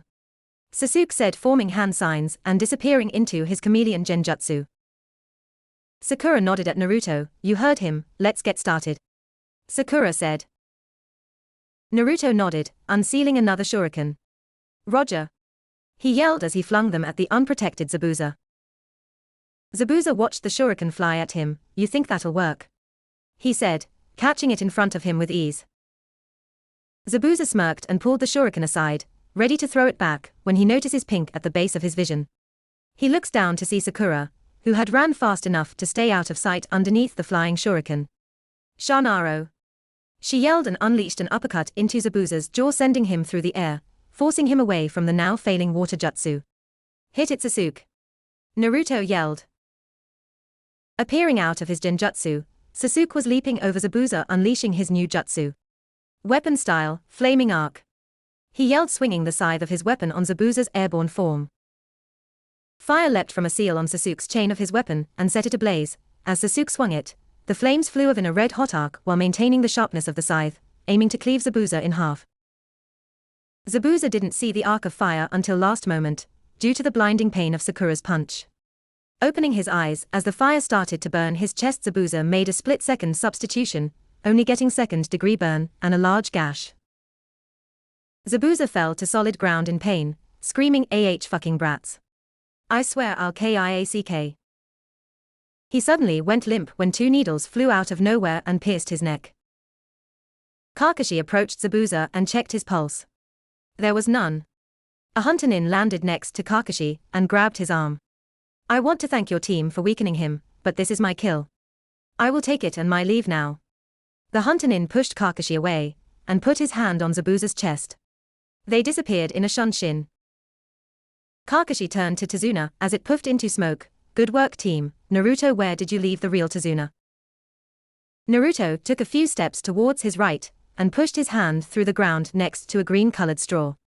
A few seconds later, Tazuna was pulled out covered in dirt with the straw sticking out of his mouth. Spitting it out, he asked, is it over? Kakashi pulled his headband down over his Sharingan and spoke, yep, before collapsing in near chakra exhaustion. Can we get some rest at your house, Tazuna-san? Kakashi blinked once, then fell over unconscious. Kakashi regained consciousness to find himself surrounded by his team. Morning guys, what's up? He slurred. His team turned to him as he sat up. He looked around to find himself in a house on a couch in the lounge room. Sensei, you're alive.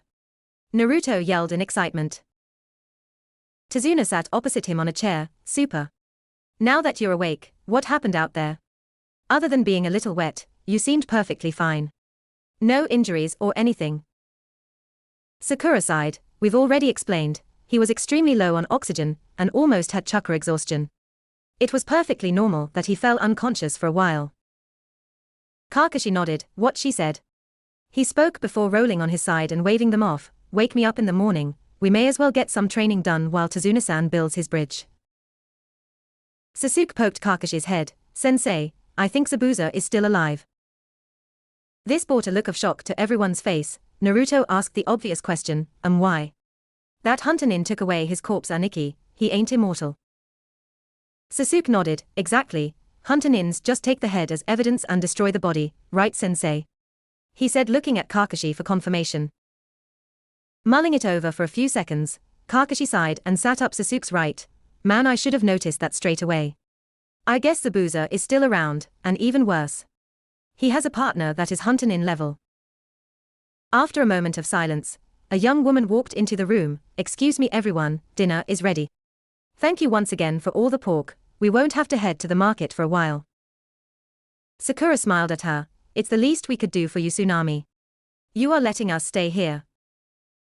The now named Tsunami nodded with a smile. Please be quick. I don't want you to have to eat cold food, she said while turning back to the kitchen, the dining room. Sitting down at the round table, the team began to dig in while talking animatedly. Tsunami called out Inari, dinner is ready. A few moments later, a depressed-looking boy walked down the stairs and took a seat between Naruto and Sakura. He looked at all the food in shock. Car-san, how did we get so much food? Tsunami looked at Inari. These ninja caught the meat for us. I just cooked it with a couple of herbs. Eat up, Inari. Inari looked up at the smiling ninja. Seeing their happiness over such a small accomplishment, this kid has obviously gone head-to-head with a rabid wild boar before. He scowled and took his plate of food back up to his room. Thanks, Car-san. I'll be going to bed after this. Good night, Grandpa. The group watched as Inari left. Sorry about him, he's just not very happy with our current situation. Everyone wants Gato gone, Tazuna said quietly. Taking an obnoxiously loud bite out of the meat provided, Naruto said, it's fine, Tazuna-san. The kid will be happy when we're done here, so that's all that matters. Pass the sauce, Nate-chan. Sakura passed the sauce to Naruto. You really have no finesse at all, do you? Tazuna outright laughed while Tsunami and Kakashi chuckled. Sasuke just let out a smirk. You got that right, Sakura-chan. A tuto has the manners of a drunken chicken. Sakura blinked at Sasuke in shock. Did he just call me Chan? Naruto scowled over the table at Sasuke. At least my hair doesn't look like a chicken's ass. Everyone looked at Sasuke's hair for a second as if noticing it for the first time. Bah-ha ha ha ha ha ha ha ha ha ha ha ha ha ha ha ha ha ha. The whole table broke out into intense laughter while Sasuke sat fuming.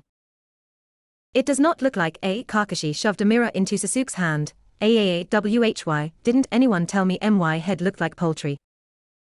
At this everyone burst into laughter again. Some giggling could even be heard upstairs. Naruto yelled, ha ha, maybe it's some kinda jutsu to summon birds. Fly us in some chicken aniki. Ha ha ha ha. Sasuke scowled at everyone, then at their food. Here's a jutsu for you, may all your bacon burn, he said before taking an over-exaggerated bite into his food angrily. Naruto yawned, Sensei, what are we doing down here so early? Kakashi turned to face the team while sitting on the end of the wharf. Did you three see how Zabuza and I stood on top of the water? That was an extension to the tree climbing technique. We're here so that you guys can learn that. Then hopefully if you finish it within the next few days, I can start you on something a little more advanced. Kakashi said with an eye smile. Naruto thought to Kyuubi, hey Fox, can you ask Mizuki if he knew how to do this? Sure, Kit. After a few seconds of silence, he continued. Mizuki says it's the same as tree walking, except instead of holding the chakra, you have to push it out evenly from your whole foot. Sounds lame, why don't you just blow up the river? Naruto sighed to himself, cause you're an oversized, violent carpet. Naruto cut the connection before Kyuubi could respond. Though Naruto could still feel the growl being directed at him. Kakashi's voice snapped Naruto out of his concentration. Do you have another random piece of information on chakra control, Naruto? Or was it a one-time fluke? Kakashi thought, hee I'm so funny, or is that the lack of chakra to my brain talking? Naruto smirked and said, water walking is the same as tree walking, except instead of holding the chakra, you have to push it out evenly from your whole foot to maintain balance. That about right, Sensei? The other two genin looked at Naruto before glancing at their stunned sensei. Yes, actually, exactly that. Well, you heard him, get on with it. Kakashi said while staring at Naruto. Naruto walked towards the river and applied the chakra. When he thought he had it, he stepped onto the water. Once he got to the center of the river, he turned and smiled, hey guys. This ain't hard at all. That was the moment when Naruto lost concentration and fell in. Holy log, that's cold. He screamed as he shot out of the water and landed on the shoreline again. Naruto pulled off his wet clothes, standing only in his boxers. I'll get it this time for sure. Sakura smacked Naruto over the back of his head, Baka. Put your clothes back on. Hearing clothing being removed behind her, Sakura turned around and saw Sasuke taking off his shirt. Sasuke-kun. What are you doing? Sasuke, standing only in his shorts now after taking off his equipment and his shirt, said, Atuto does have a point. If we keep screwing up, our clothes will get soaked. I don't want to deal with the extra weight. Kakashi patted Sakura on the shoulder. If you want to strip as well, I'm sure the boys won't mind. But I'm going back to the house before Tazuna wakes up. He leaned down and whispered in her ear, if the reason you choose not to is insecurity, you should know that neither of the boys would judge you for anything you think you may, or may not have. I mean, you're still young, so yeah. Sakura blushed at the implications of what Kakashi said, even though she couldn't completely deny what he was implying. Shut up, sensei. Sakura stepped to the water's edge where Naruto was standing wobbly while Sasuke was placing one foot on the surface trying to balance the right amount of flowing chakra. Smiling at Sakura's bravery, Kakashi turned and began to walk back to the house since his chakra system wasn't healed enough for him to poof there. Sakura unzipped the back of her dress and pulled it over her head. It'll be fine, they're my teammates. They won't care. Sakura focused the necessary chakra to her feet and tried walking onto the water. In only 2 steps, Sakura found the perfect amount of chakra and focused on maintaining that level. Perfect, now let's show these boys how it's done.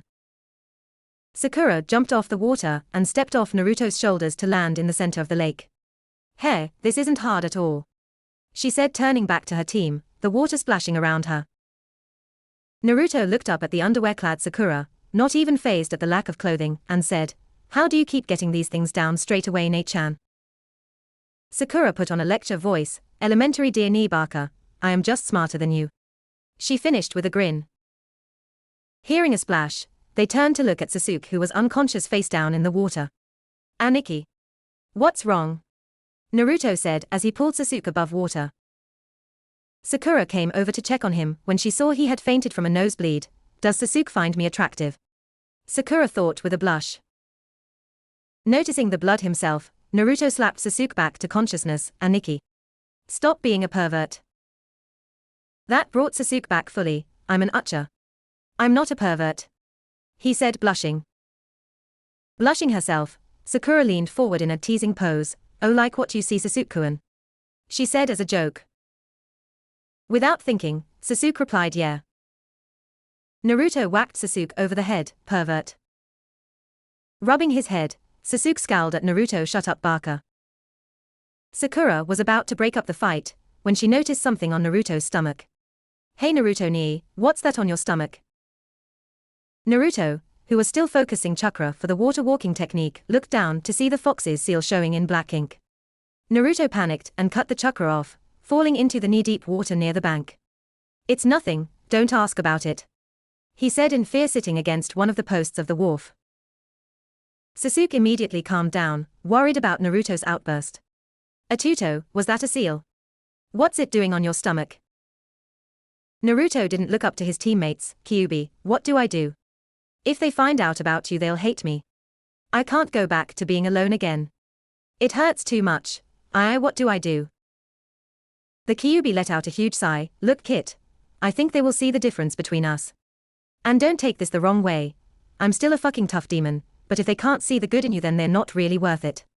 Even if you do lose them, I can't believe I'm saying this, you still have us inside you. We won't leave you. And I don't think they will either.